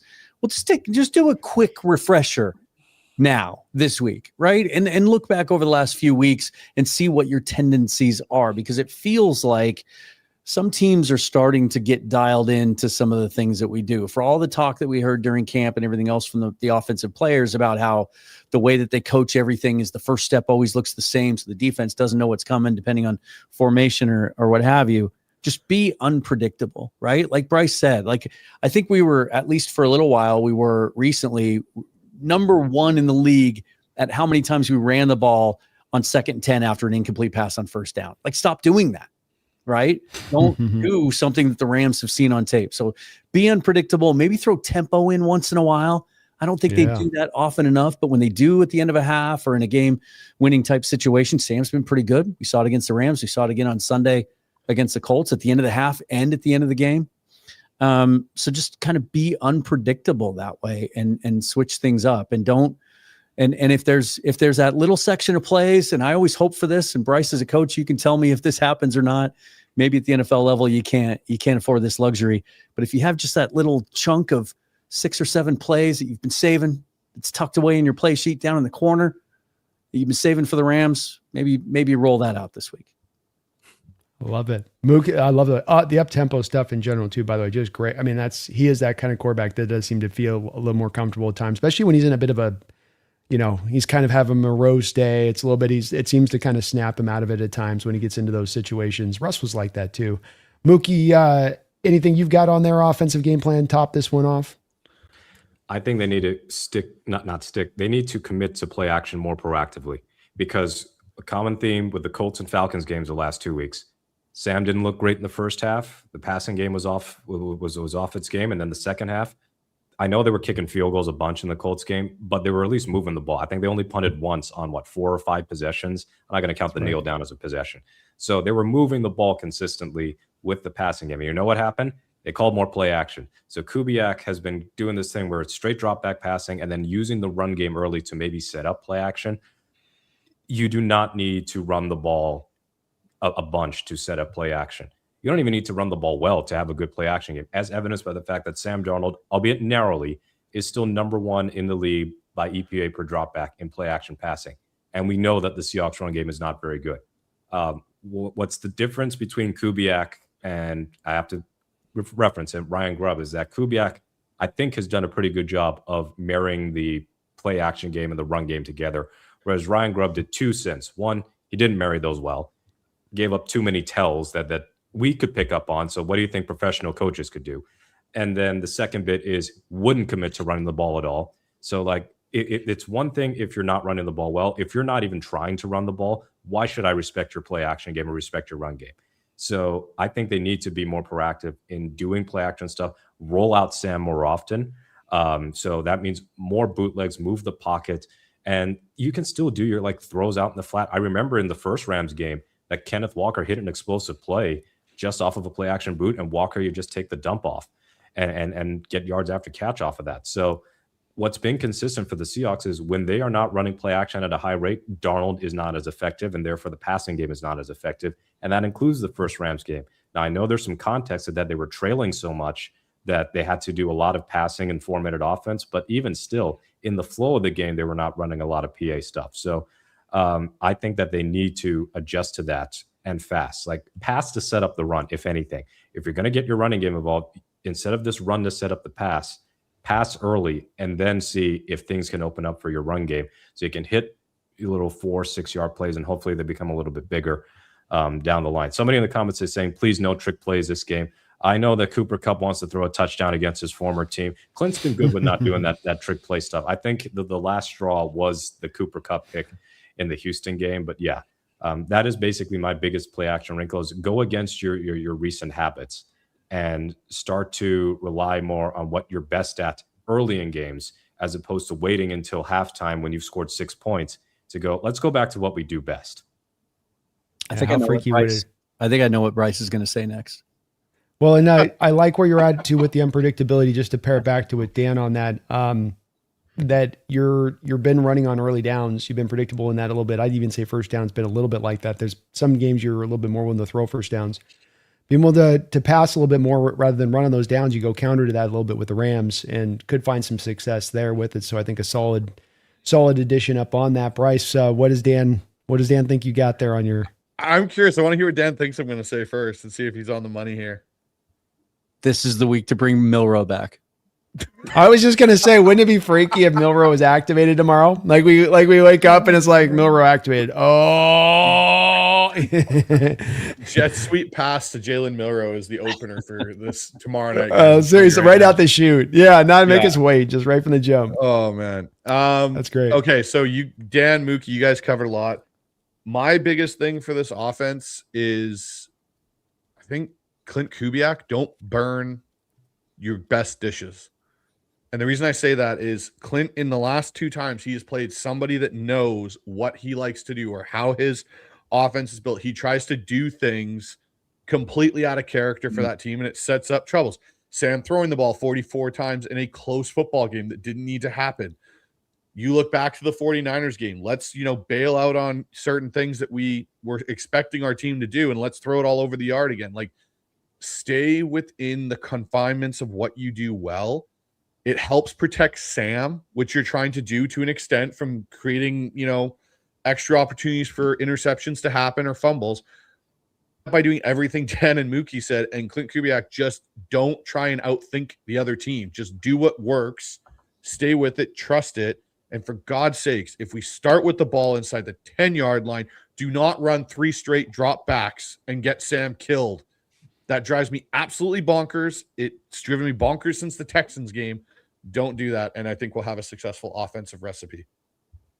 I love it. Well, Dan, since you opened this Pandora's box, let's do a what if. And I know you guys, we're gonna be later, guys. Lock in. It's a first round seed time. We got a situation tomorrow. We wake up, it's Thursday. Oh my God, the weather's shifted. Mother Nature's gonna piss all over us. It's gonna be incessant rain, wind. Nobody offensively is going to be able to move something. Look, I know this sounds out, but this is within contention, right? We know the Pacific Northwest weather can turn on a dime. Do you potentially, in case of glass, break Milroe? Well, in that case, no, because I think ball security is a concern with Milroe, right? That's where the small hands come into play. That's what I think he's had some fumbling issues at Alabama. That's the last guy that I want to hand the ball to. If we wake up tomorrow and the forecast shifts and it's going to piss rain the entire game, I'm activating Robbie Oots. I don't know what happened next week. I don't know what that was all about, or even in a grander scheme, like what the Oots usage has been about this year. I thought that was supposed to be a bigger part of this offense. And I'm lining up in I formation, and I'm making Charbonnet my lead back, and I'm pounding the ball between the tackles. I just think he hasn't run blocked very well.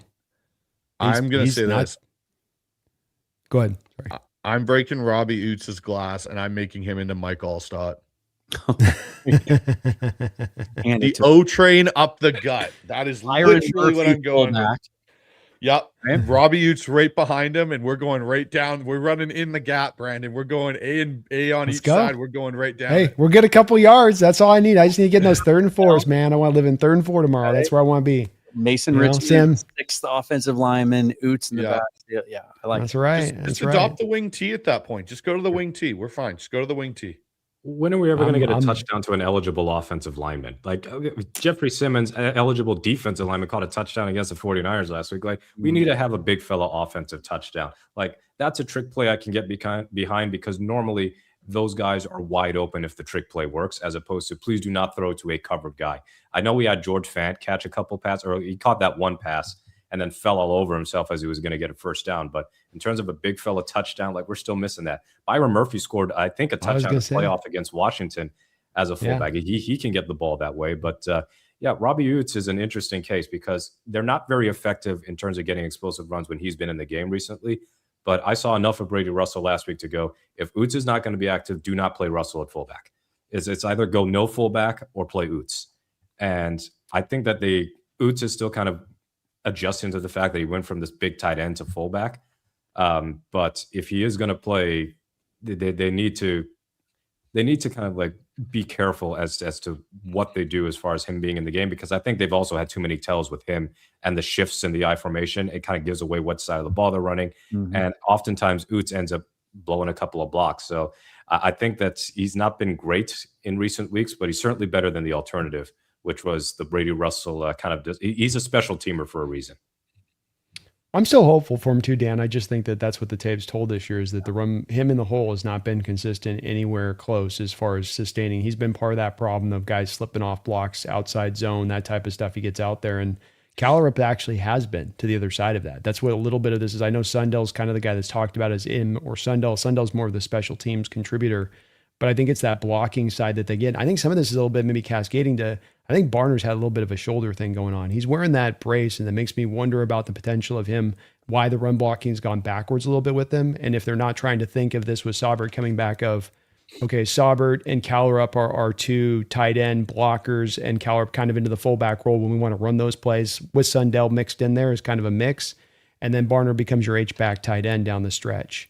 I'm kind of going to be looking to see if they do that sort of transition here, if that's what is going on with Barner. I don't know that it is, but you noted the blocking. It's been a little bit weird that it's not been up to snuff. I mean, they could also just troll the heck out of Sean McVay and roll out some 13 personnel tomorrow night. Yeah, that's awesome. Go Saubert, Callerup, Barner, eat it. Hey, 13 personnel in bad conditions.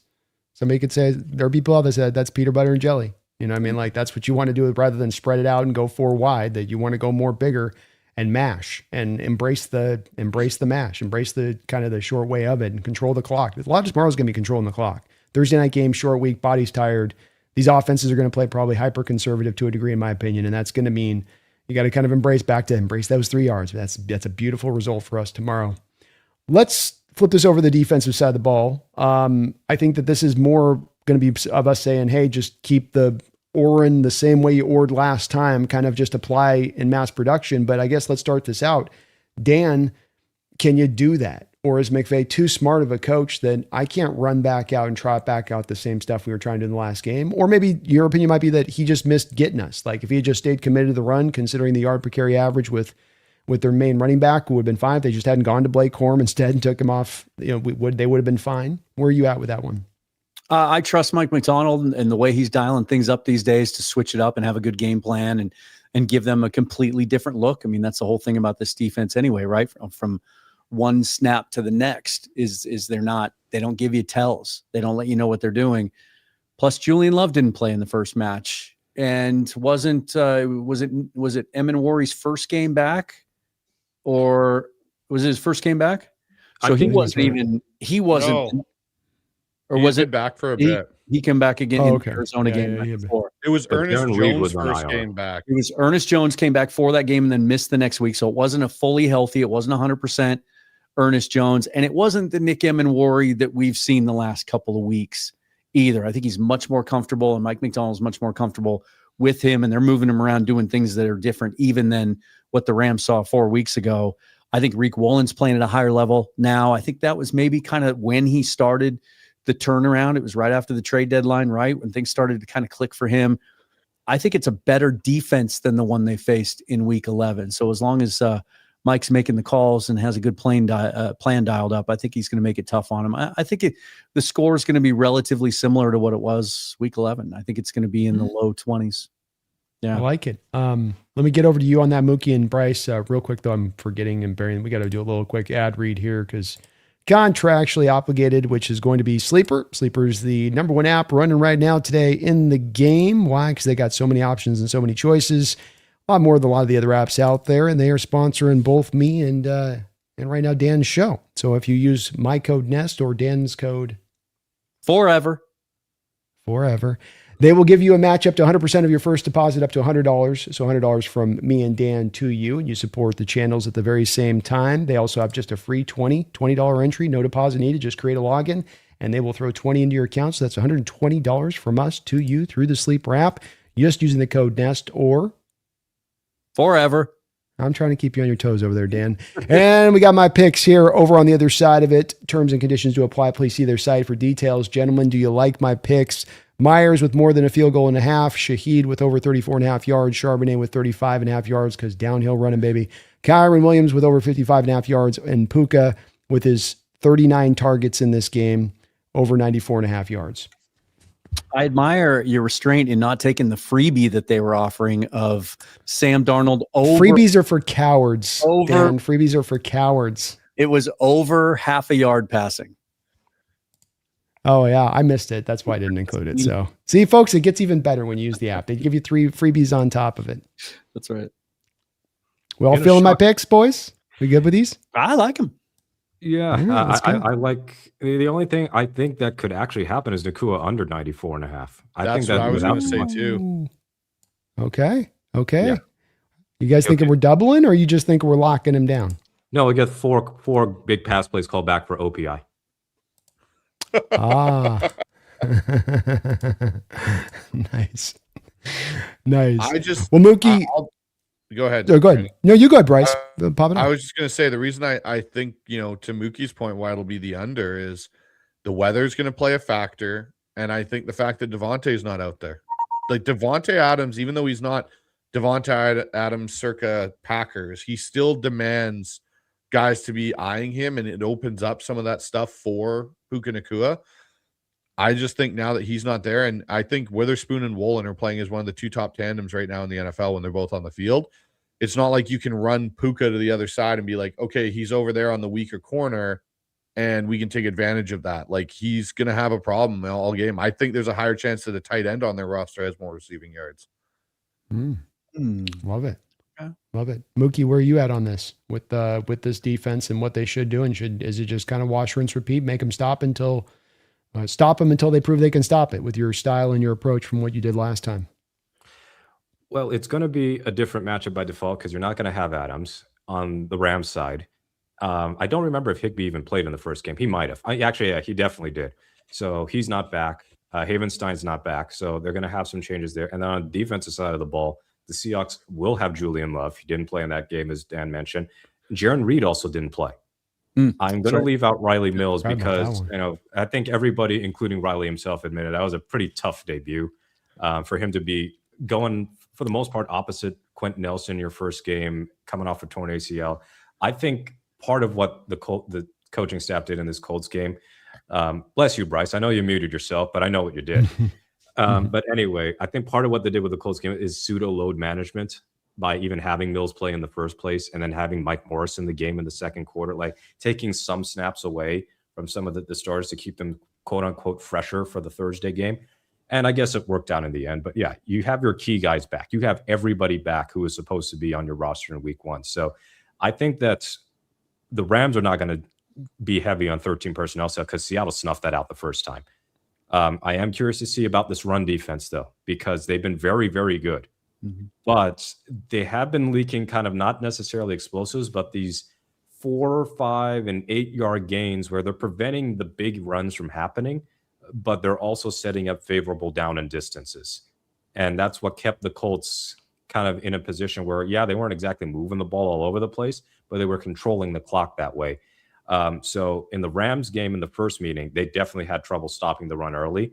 And I am a little bit worried about that because the Rams offensive line is amazing with run blocking. Kyron Williams is playing well. He's also not fumbling as much. And Blake Corum is also starting to get more comfortable in the offense. So I think this is going to be, to me, a bigger test of the Seahawks run defense than their pass defense. And the game script may dictate how often the Rams will run the ball. But if it's a case where they are in position to keep at it with their run game, I really want to see if the Seahawks can hold up. And I think they can. I mean, Byron Murphy's been playing out of his mind lately. He's not getting the stats lately, but the way he's taken on double teams has been phenomenal. Leonard Williams, of course, has been fantastic. And Jaron Reed, now that he's back in the rotation, remains an important piece on this defensive line.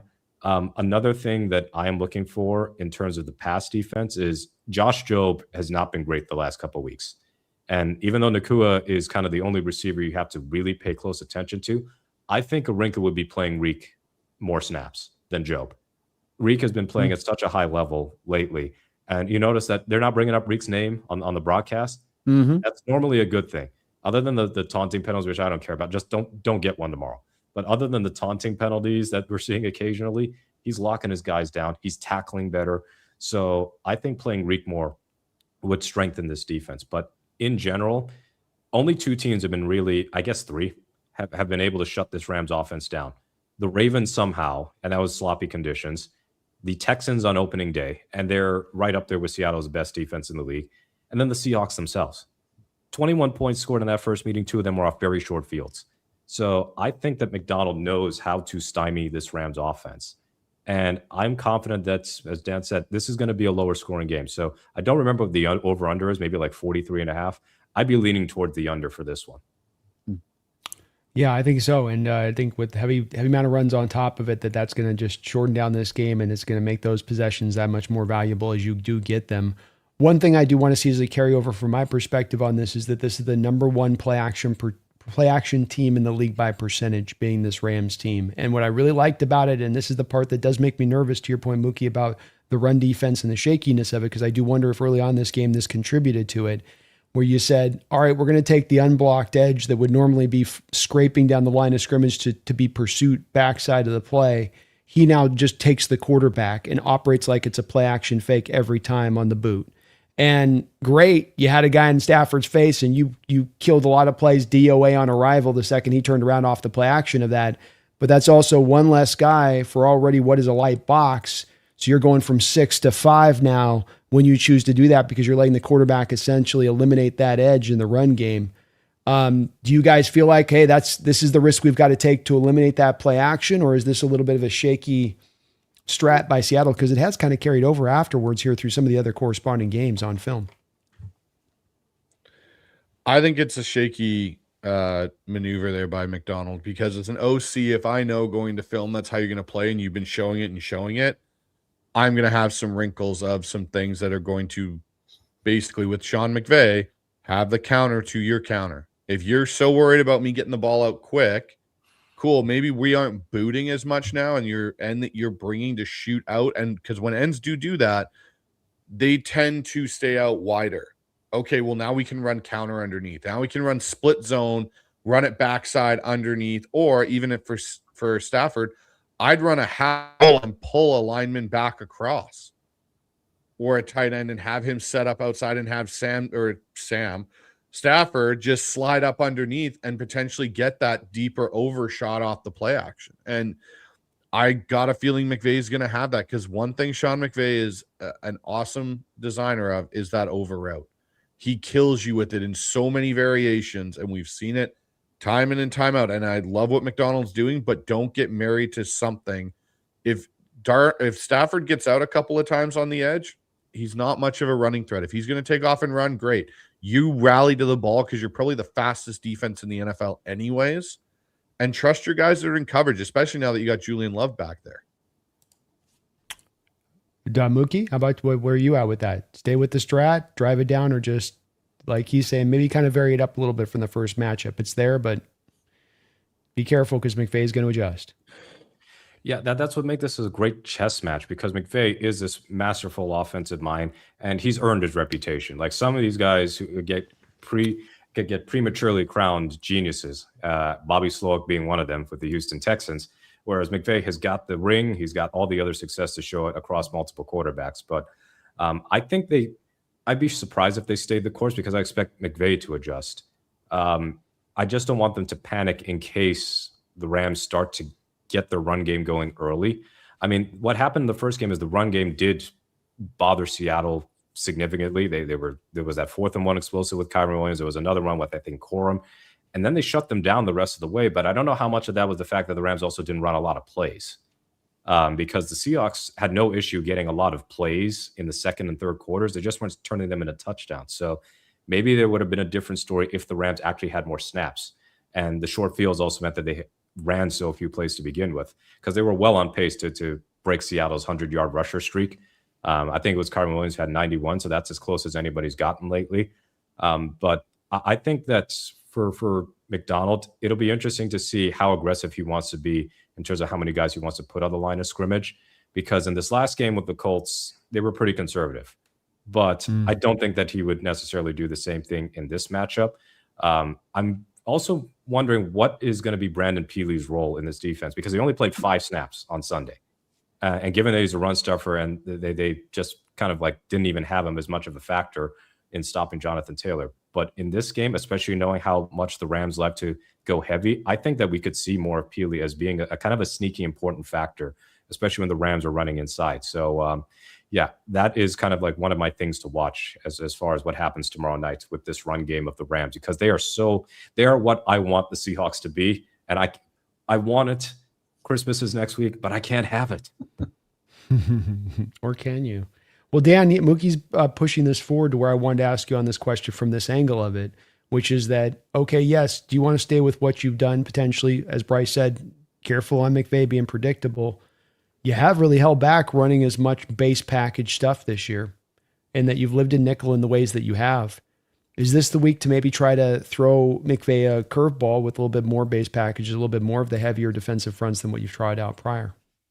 I think it makes sense. A lot of the narrative going into the first game was how was, the Seahawks nickel base going to match up with the 13 personnel, right? And that they weren't going to vary from it. And they were going to stick to their core principles and just rely on their gap integrity, right? And filling their run lanes and everything else, even though they were outweighed up front. The Rams made a clear shift a couple of years ago to go bigger and heavier on the offensive line, go to more of a gap scheme, try to push people back.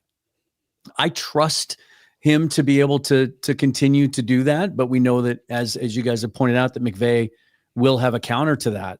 What I'm more curious to see is, and it's hard to sack Matt Stafford at this point in his career. He's just so good at getting rid of the ball. They didn't get him in the first game. They only hit him 3 times, but they have to. He's only been sacked 18 times this entire season. They have to affect him.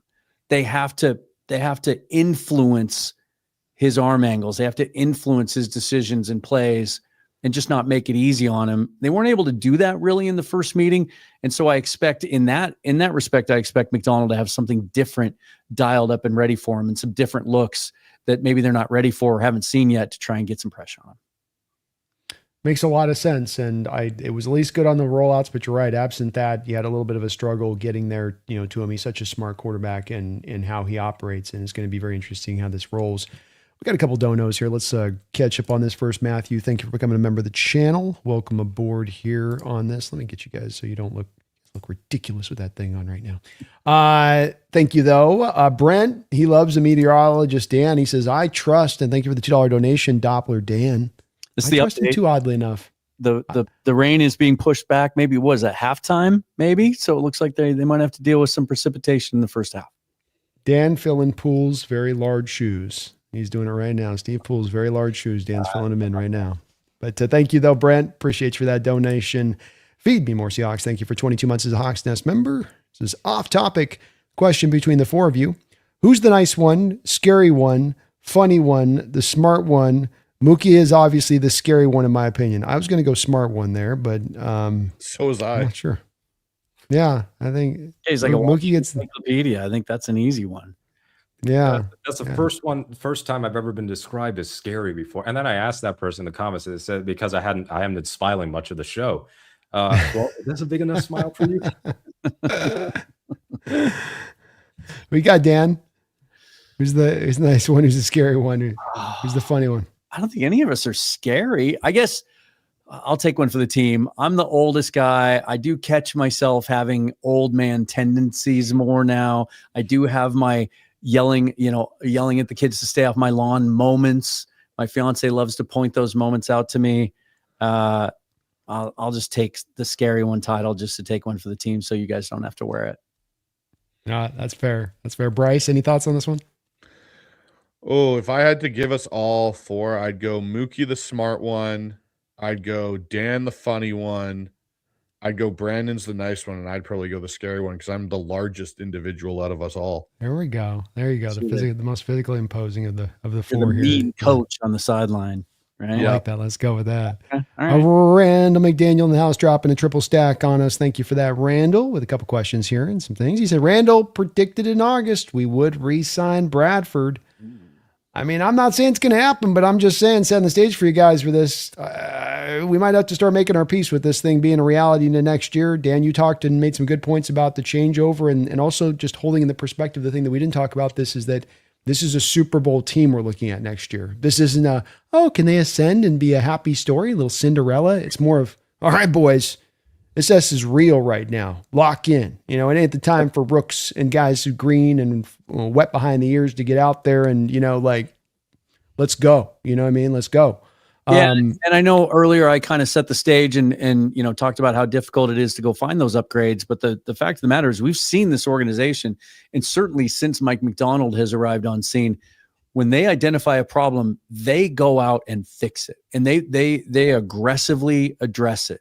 And to your point earlier, Brandon, you can't fix the entire offensive line in one offseason. That wasn't going to happen. The improvement's significant, it's substantial, and it's real. But I think every single move that they make this offseason, whether they win the Super Bowl this year or not, is going to be with one question in mind, and that is, how do we get there? How does this move help us win a Super Bowl? And you gotta ask yourself some hard truths. And if they don't believe that Anthony Bradford and Jalen Sundell are good enough to get them there, then they'll address it. Mm-hmm. He did say resign. He didn't put a dash in there, so it's possible with Bradford in August. He's just gonna hang him up.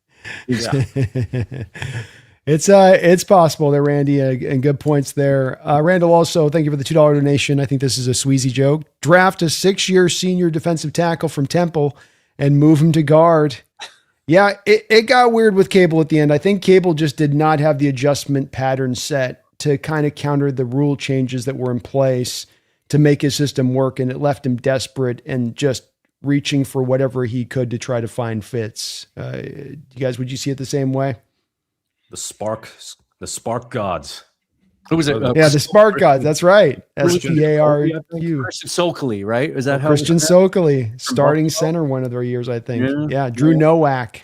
Oh, that's what I was about to say, Brandon. Drew Nowak, the left-handed center. That was opening day versus the Rams, and we couldn't do anything.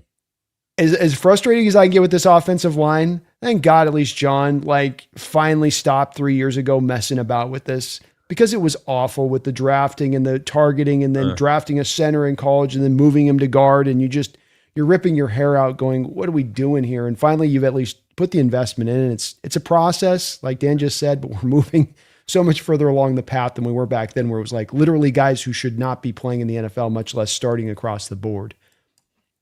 Also, Randall, thank you for another $2 donation. Says, get ball in Charb's hand 20 times. He's the better back. We'll go quickly around the room here. Who's the better back, Dan? Walker or Charbonnet? Kalani. Mookie. I think it's Walker, but if either of those backs is carrying the ball 20 times, Michael Dixon's probably punting a lot. So, ooh, that's funny. When you first put the comment up, I had the exact opposite thought. If Charbonnet's carrying it 20 times, it's probably going pretty well for us. I think, if you're getting 20 carries for a running back, you're controlling the ball, you're getting third down conversions, because you're not going to be in a position to do that. Say nothing of if you get behind in the game, you're going to have to pass a lot. So it does mean also that you're probably getting some kind of commitment to run. It's probably a good sign in that way. But I'm more Walker. Bryce, where are you out on this? This is another great debate right now in the Hawk fandom, where there's people going back and forth. You see it week in and week out. I'm sure you guys do too. It has to put a smile on your face, where it's like Walker goes off this week and you get them going, see, it's Walker. We got to be doing this 24. And then Charbonnet comes back a week and see, it's Sharp time. Sharp-Izard. It's like, it's wild to watch. You're getting it too, Mookie, out there on field goals? Are you seeing it too in the comments? Like, oh God, it's every week. It's Walker or Charbonnet. This is the downside of taking running backs in the second round 2 years in a row and not having a line that's good enough to block for either. I don't want to do this ever again. We got to. It both proved it on an analytical level and from a conversational debate level that goes on between the fans at that point too. It just hasn't helped matters on any accounts. Like, get the line right, get the scheme right. Have a defense that's not going to have you behind in games so you can stay committed to the run. All the analytical stuff they say that you take to need a ground game. And then if you've taken care of all of that, then you can go get the fancy pants running back. You know what I mean? Like, are you guys kind of the same place at this point? I feel like this has been proven. We tried this grand experiment out and it's been proven. It's hardlined. Yeah, I tried to justify it at the time because I liked the players. Me too. But yeah, hindsight being 2020, you look at just the right philosophical way to build a roster, and it wasn't the right time. Bryce, give me Jacardier right. Yeah. Hey, He's the prototype for this outside zone offense. I'm just saying that's that's a Shanahan running back. Starting running back 2026. We've got Cam Akers and Jacardier right in the backfield. Well, and I'm over here Billis Jones. I'm Billis Jones all day over here. Them back. Walker, Charbonnet, go off. Give us Akers, give us Wright, give us Jones, and we'll be fine. And then Bryce, then you're not going to take Jonah Coleman in the second round? Oh, that's a hard one, but I'll have to see what he looks like at Senior Bowl. I'll tell you after Senior Bowl how I feel about that. Okay. Well, who was saying here in the chat today, or who was saying here in the thing about needing just the inside runner that can just get you the Chris Carson? I think it was you, Mookie. Yeah. Like I was going to say after you said that, I was going to say, so you're saying we got to go get Jonah Coleman was going to basically be my answer on that after you said that. It was like, well, there you go grab him. And that's kind of who he is and what he would do. So, not the worst of ways to go. He's got a floor to him. I don't know where the ceiling's at, but there's a floor at least he can be a grind. Am I right, guys? And he can be a grinder, can he? Yeah. Yeah, I even think, there's not a lot available in free agency, but I feel like Tyler Algier, who is available in free agency, is kind of what we hoped Zach Charbonnet would be. Like he doesn't dilly-dally, he doesn't hesitate. He picks a lane and he hits the hole hard. And if there's nothing there, he just pushes the pile as hard as he can get. And if he does find a crease, he's got a little bit of juice. He can get to the second level. Probably not going to be super expensive. I mean, if you're looking for a guy that fits this scheme and would be a good complementary back anyway, that could be one option.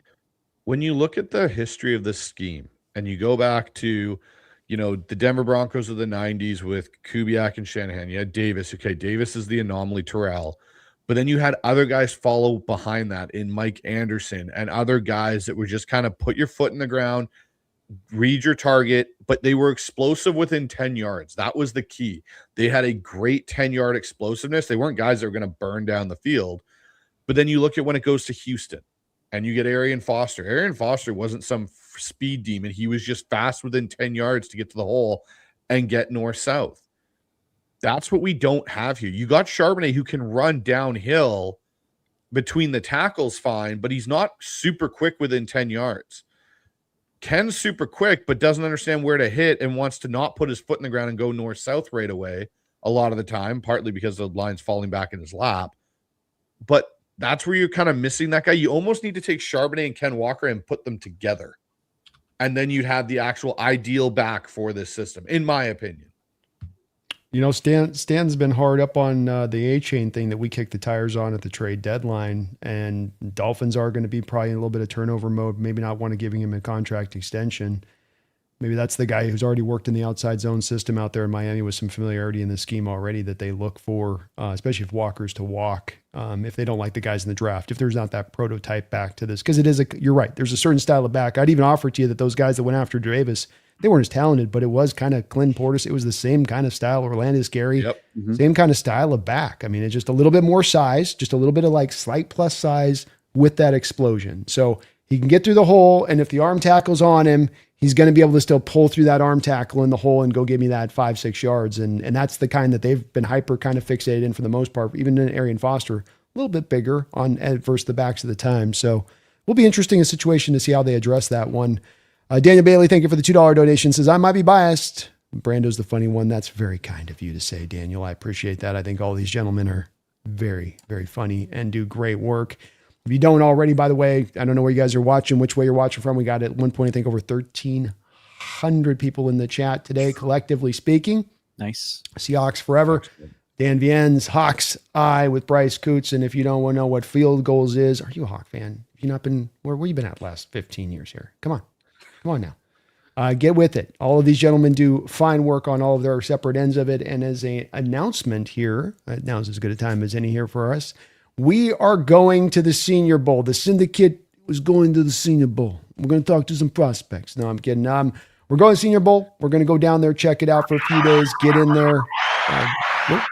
Whoa. Oh, there we go. Yeah. Hell yeah. Wait, hold on. I got one too. Wait a second here. Let's go. So please do, guys, keep in it for that. We're going to pump a bunch of content out that week. Hopefully have some good internet that we can work off of and give you guys the lowdown on these prospects as we're going to get into it. It's going to be a very important draft here for the Seahawks potentially here on this one as we look at it with those early picks. And already as Dan was mentioning in our group chat, some interesting guys getting some invites out there to the Senior Bowl. Just in that you're going to hear a little bit about from Dan's perspective of, it's a bad draft, but it's a weird draft. Quarterbacks, that drives a lot of it. Not as much the blue chip, but there is some really good floor guys in this draft. And if you're talking about this team and what it needs maybe going into next year is finding floors at the positions that you need to inject so you can just go. Your outlook on that as well so far early on with that? We're very early on, I know, in the process, but. Yeah, my view on the draft is always that there's never really a bad draft. It's about how your scouting staff and your organization prepares for it, and it's about fit. You can always find players. This last year's draft, what was the book on it? Light on blue chippers at the top, maybe only 4 or 5, decent depth, but not a lot of game-changing type players.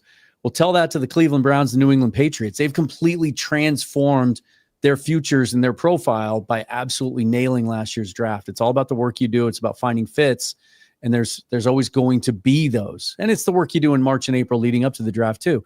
That's where it gets a little tricky with people demanding that, nope, you got to do this or you got to do that. Cause show me what we do in March first before we get there. Right. But as we were saying, I like what I'm seeing so far from the players that are accepting invites this year. It seems to be, and maybe that's an advantage to it being a draft light in blue chippers. There might not be that many guys in this year's draft that it would behoove them to skip the Senior Bowl. They might not be in that type of position, right? And so I think there's going to be a lot of quality across the board in a bunch of different position groups there. Guys that I wanted to see are accepting their invites. It's going to be fun to watch. We've seen the Senior Bowl have more of an impact than ever before in recent years, to your point on that. And this year, I agree that it'll be even more probably turned up because of those reasons, because it's more varied as far as where these guys could truly land in the draft on the back of a real stellar Senior Bowl performance. Mookie, have you had a chance to look at any of the draft class at this point yet, or get a just general feel for it? And what might that be if you do? I think there is always some talent that you can find even in quote unquote weaker drafts. And I also believe that weaker drafts correlate with weaker quarterback classes or quarterback classes that are not as heavily hyped. And boy, did this year's projected quarterback class fall apart. No, Arch Manning's not going to be the number 1 pick. He's back at Texas. Garrett Nussmeier is sooner going to be undrafted than anything else. Who else am I thinking of? Lenora Sellers was another guy that was supposed to be a high first rounder. Yeah, Drew Kate Waller. Sellers is Kate Klubnik, like Heisman contender thing. Blew Tyler up Van Dyke, Carson Beck. Yeah, Sellers is going back to school. Yep. So yeah, Sellers, I don't understand why he stayed at South Carolina. I know there had to have been a better school who could offer more money and get him a better supporting cast than he does at South Carolina.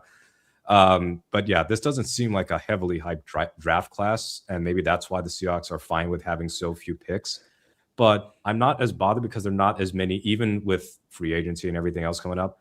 Come April, I don't feel like there are a ton of pressing needs.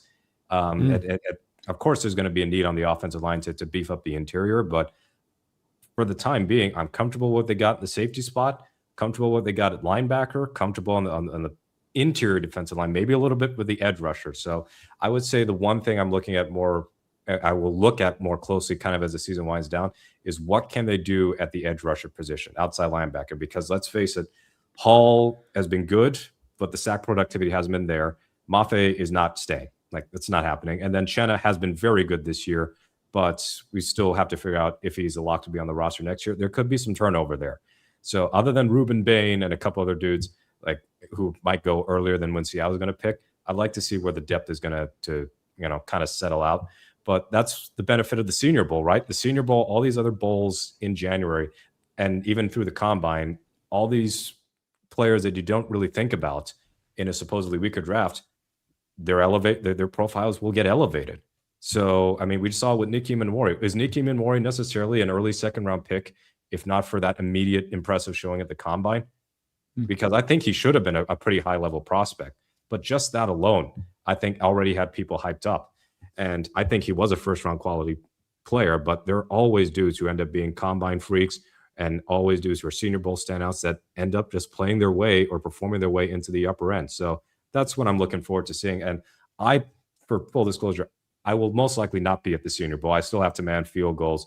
And if Seattle makes a Super Bowl, hint, there may be another trip coming my way. But otherwise, that's why you guys are going to be at the Senior Bowl, and you're going to find the gems, because that's one thing that John Schneider has excelled at over the years.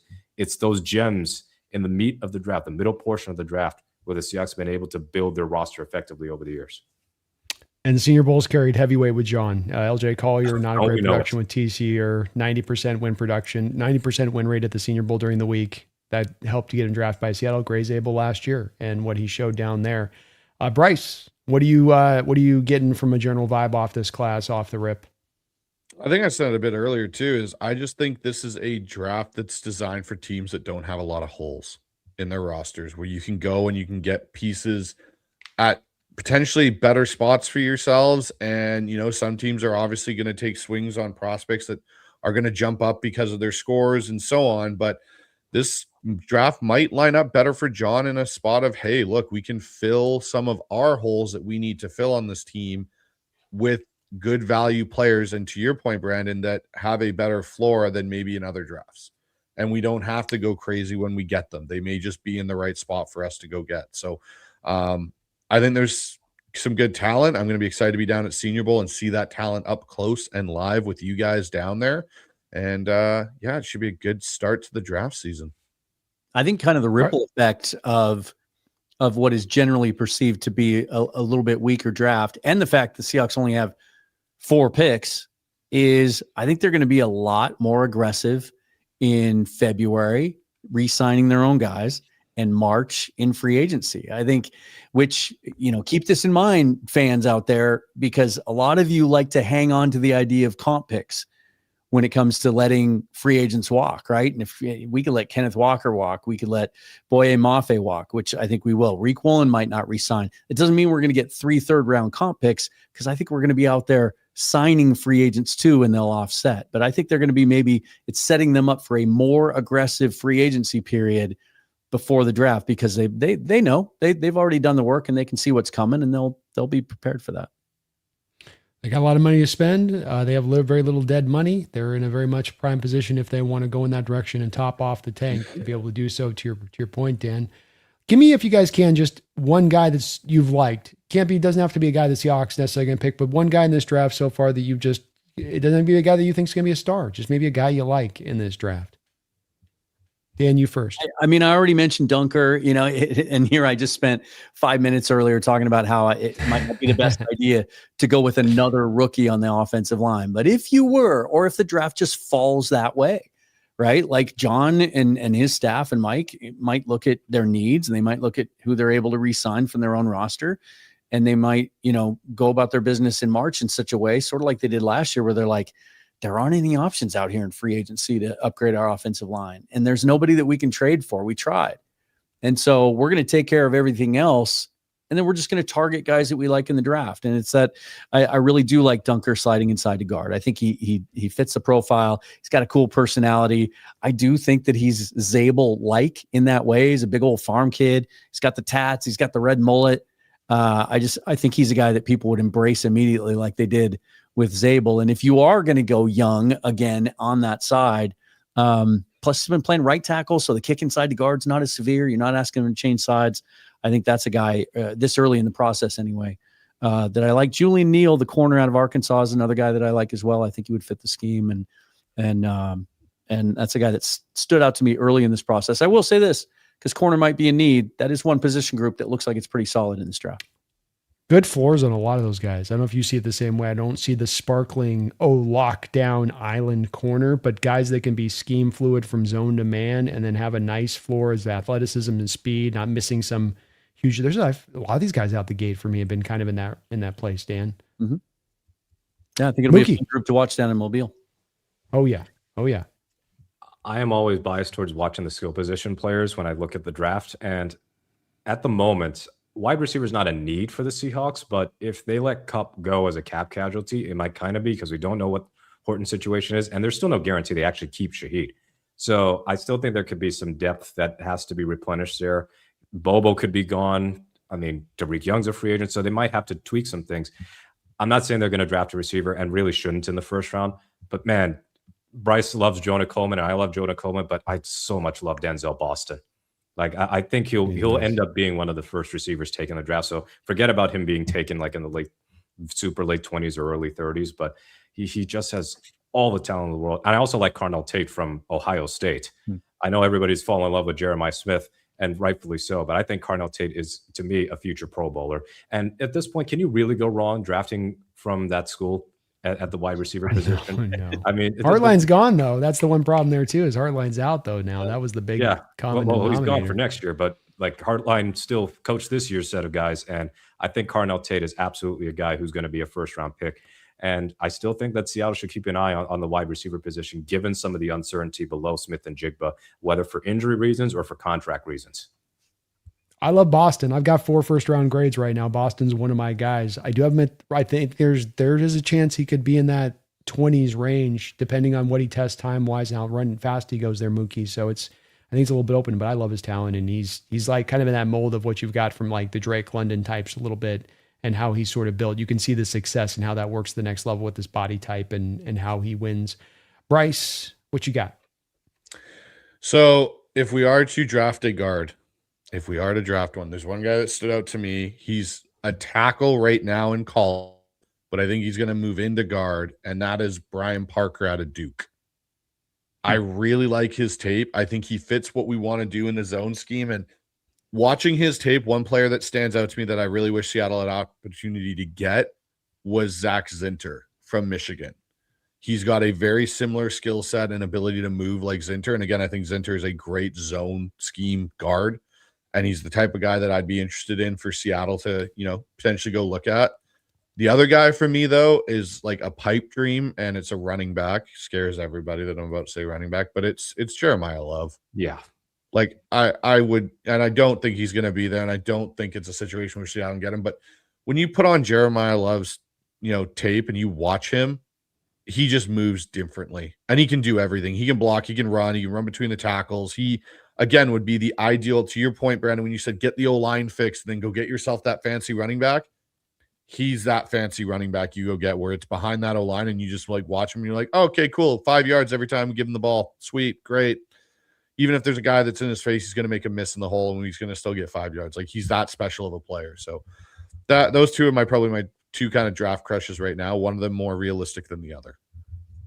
I like it, man. I like it. And so all your guys' picks on those are all really good players. So interesting to see how this goes along the line. Just get in the process. I'm sure we're going to get a couple of them as we go along there. And man, Dunker, man, Dan, just I love the thought. I was second I turned on the tape and I was like zone blocker, Iowa lineman, and watching the pad level at tackle, and then saying like, oh, unlike Fanu and the Miami kid, they'll be like, there's enough there. I don't think there's enough there, because remember with Iowa, they just run the ball. Remember last year they ran the ball 24/7 with Caleb Johnson there. It was like just run. Yeah. So it's like they've protected a little bit of that pass protection stuff, which just makes the likelihood, I think, more of him, maybe kicking inside. But we'll see where it goes with that.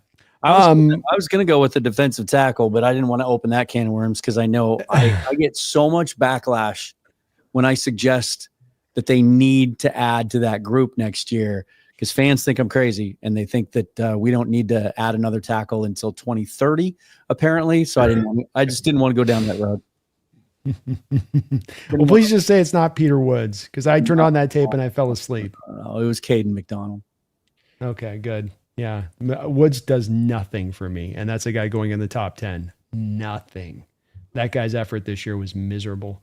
All right. Well, we've crossed 2 hours here. We'll kind of put a button here with just the last couple of items, guys. We've got a primetime game this week. You guys let's start with Bryce on this. Bryce, you ever been in a primetime? What's the best primetime Seahawks game you got to watch in person in the stadium? Ooh, I have two. One, I don't know if it counts as primetime, but was the initial Beastquake. That was one. Yeah, that's not primetime. Still daytime.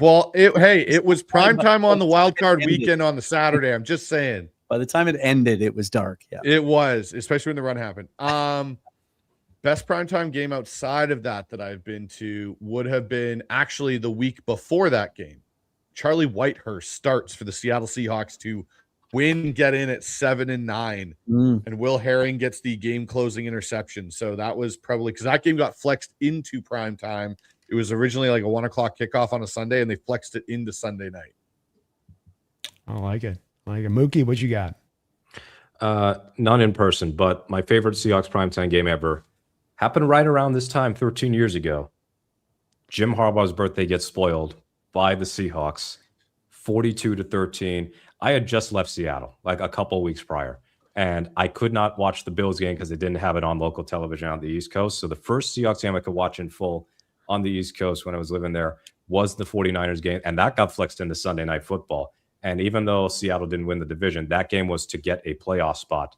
And the Niners were just rolling. They were beaten. They were winning. They beat New England the week before. They were up huge in New England and then hung on to win late. And Seattle crushed them. 42-13. It was what, 28-0 at one point. And the only play that I missed live because I had to go to the bathroom or something was the Sherman block field goal return touchdown. But that was perfection from the Seahawks. And to me, that was the real start of the belief that this was a Super Bowl caliber team.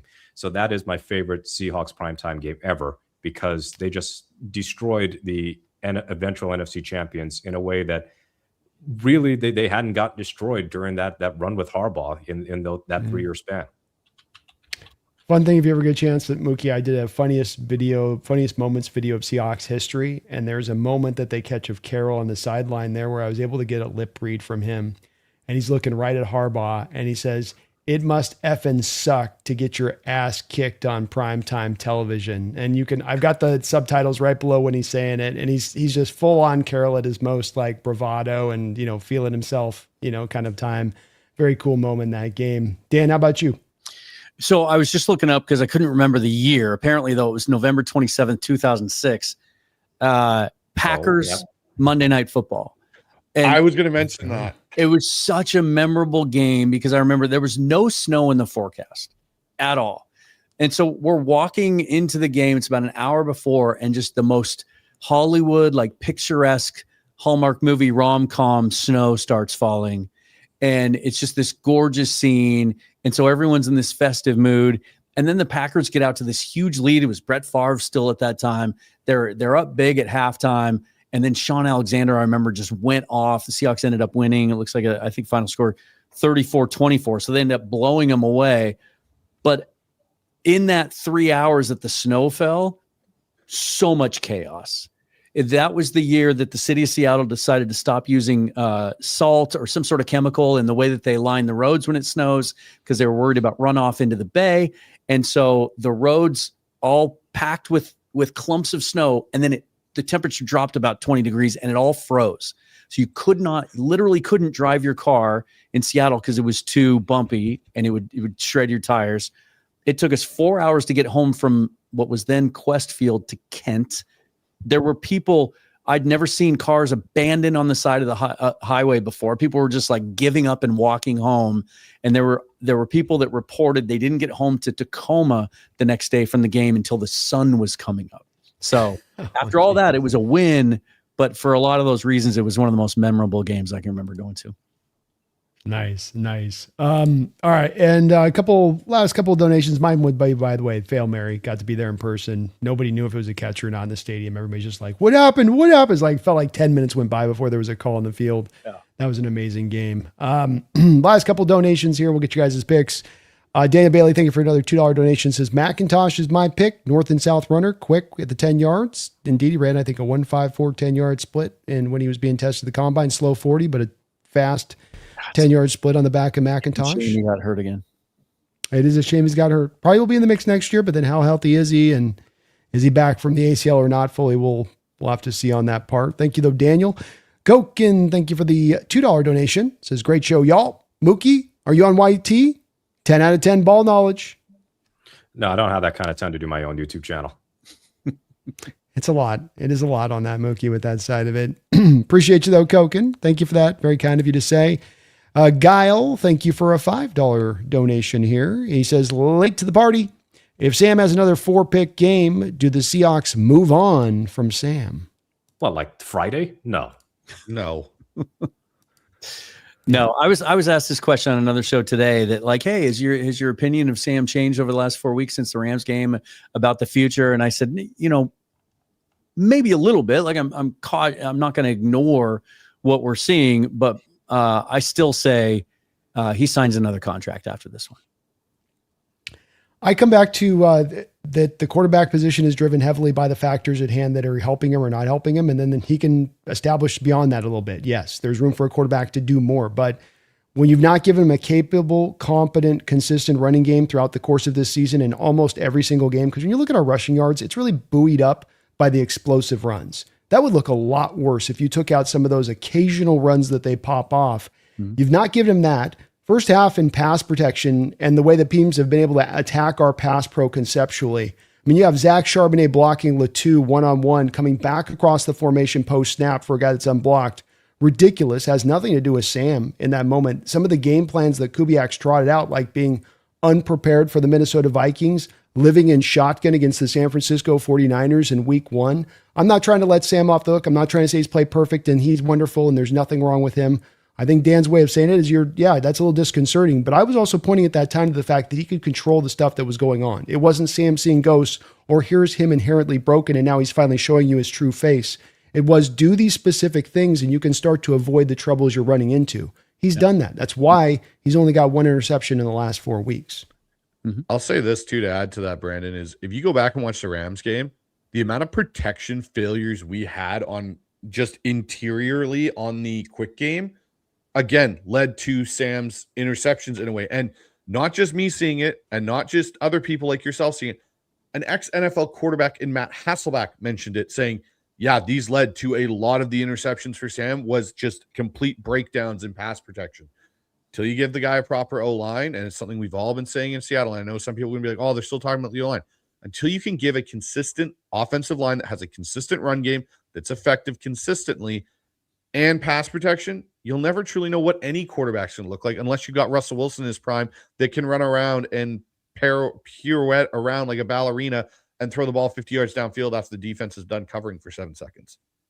And not to hammer this, Bryce said consistent. People, because this is where people straw man this. Oh, so everything's got to be perfect for the quarterback in order for him to say, not what he said. It's got to be not league worst. It's got to be not at the bottom of the barrel. That's the thing. Take those factors up. And pass pro's been aided heavily by how much you've been able to run the ball, by how much you've been up in these games. We may have some issues with pass pro in general, but they've been kind of covered up a little bit by the nature of how you function offensively. So I just need to see more of that for me before I'm going to get to this. Sam it's very easy to point to the quarterback, and Sam's not perfect, but he's more than good enough for what we're paying him. This guy can win us a Super Bowl. Let's get these other things that we can fix fixed, and you'll watch him soar, in my opinion. Let's wrap this up with this, guys, and let's get a final score in this game. Where's our gut? You're down to the 11th hour here. We've turned it all over. We put the game plan out here. We know how to attack this team, so give me the final score. We'll start out with Dan. How's this thing going to go? I said it earlier. I'll be literal about it. It's going to be 21-19 again, but this time the Seahawks come out on top. The key is can't fall behind 14-3. I think if they can just get out of the first quarter in good shape, have a better start than they've had, even a field goal on their first drive. We haven't had a touchdown now in, I think, 6 games on our opening drive after we had that nice little streak of consecutive games where we were scoring initially. But just stem the tide. Don't get behind early and play a clean game. 21-19, the defense gets it done, and Sam's just good enough to finally get the monkey off his back. Love it. Mookie, what you got? Unfortunately, I'll be the one kind of being the sourpuss here. I think it's going to be Rams 23, Seahawks 20, and exactly. I'm a full Debbie Downer here. I just think the red zone offensive issues are going to be Seattle's downfall in this game again, like it was in the first matchup. I think they're running too much in the red zone while not being effective in it. And Kubiak's been too stubborn about that. So I think the Rams just edge this out, and the field position game is going to be so huge because Seattle averages the worst starting field position in the league. I think that has directly led to some of the cheap points they're giving up through the short fields because the offense isn't sustaining drives. So another one where I think the points allowed will not accurately reflect how well the defense plays in the game. So I think the Rams just edge this out, and we'll have to eat the sweep. But hey, what if there's a rematch in the playoffs and it's in LA? And that could be for a trip to the Super Bowl. Oh, they're playing 3 times. I can definitely see it happening. Absolutely. The way this NFC is going right now, playoff-wise, and set the stage. Bryce, what you got, man? You're the tiebreaker on this one.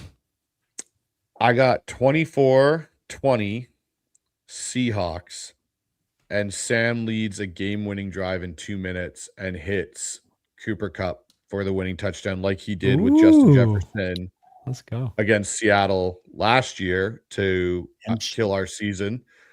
He does it this time and puts a kind of a reminder dagger and a lot of Seahawks fans' minds that he can actually do it in the clutch. And Cooper Kupp gets a little bit of revenge at the same time. Gosh, that'd be good to hear. If just for but we can shut that narrative down for a time, right? Which is one that continues to keep swirling back up here every few, there's other things to talk about with this that aren't, he's part of the solution to me, not part of the problem, but I love that outlook of it. I got 2017. I think it's going to be a tough one, but I do think we edge it out in this one as well. And then we find just enough footing. Sam avoids the turnovers. And I just don't think this Rams team's playing its best football. And the Devontae Adams, that loss for them, they've been a team that struggled in the red zone. He's been the big part of helping them get over that hill and hump here with his performance and losing that. I mean, I watched the film last week. Lions were doing the Calvin Johnson at the goal line, 2 cornerbacks on Devontae thing. Boy, that defense secondary is awful, man. Every year, it's just like a virtual eyes to that secondary. It's like, oh my God. But that's a big loss for them. I don't think they have the same kind of answers, even with their tight ends that are there. Ferguson's kind of a catch and run guy, no Higbee, and Parkinson's fine, but he's getting overstated a little bit in the way, he's been fine, on that. Do me this favor, folks, hit that like button wherever you may be watching this. As I said, we have over 1,300 folks here. This is a show that comes at you twice a month, halfway in the month, at the end of the month, every Wednesday. We're usually somewhere between 5 and 7, depending on how our times. I'll follow up on that, but keep on the lookout for that. If you're not covering or not watching these guys, you're not getting the full meal deal as far as your Seahawks coverage is concerned. Seahawks Forever with Dan Viens here on YouTube is where you can find him. Please sub up on over there. You got Hawk's Eye here with Bryce Coots as well here on YouTube. And then fieldgoals.com. This is our last bastion of journalistic integrity in this game, I'm telling you. And Mookie is the forerunner of that, as he does a great job, and they've done a great job for years over there, doing great at just getting you all that information details. I'm sitting there and Google it. I got all the information, great articles in addition to it. Please go over there and check out their site as well. Really appreciate you guys doing this twice a week, being able to chop this up. We went long today, but the discussion was great. And let's face it, guys, we've got something to be as excited about as we've been in years in Seattle. We sure do. I think tomorrow might be a definitive statement too. If they can pull this thing off tomorrow, we might have to stop talking about having trouble winning at home. I've felt that tide turning. I don't know about you guys since week one. You can hear it. You can feel it in the broadcast. People that are in the stadium, people that are using my seats this year are telling me that you're seeing fewer visiting fans in the stadium. And if you're ever going to prove that thing has turned, tomorrow night's the night to do it. Go ahead, Mookie.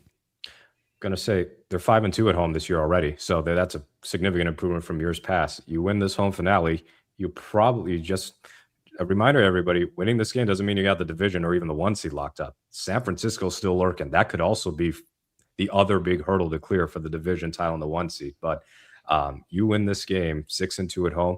To me, that's following up on your promise that you were going to be better at home this year. I'll say this, 12s, the rivalry jerseys are coming out, and the big point of them was the sound wave. Be loud tomorrow and make the Rams regret coming to Seattle. This is a great way to finish up with this, and I want to add just on top of these guys saying on this to those out there, because this has been lost in recent years. The volume has gone down in recent years, and let us old head here remind you of what once was. We were a stadium that was an expansionist franchise that wasn't good, that didn't have a lot of good players, but we realized seemingly as kind of a synergistic thing in this Pacific Northwest that when we all are screaming at our loudest in this stadium, it actually has a tangible effect on the game.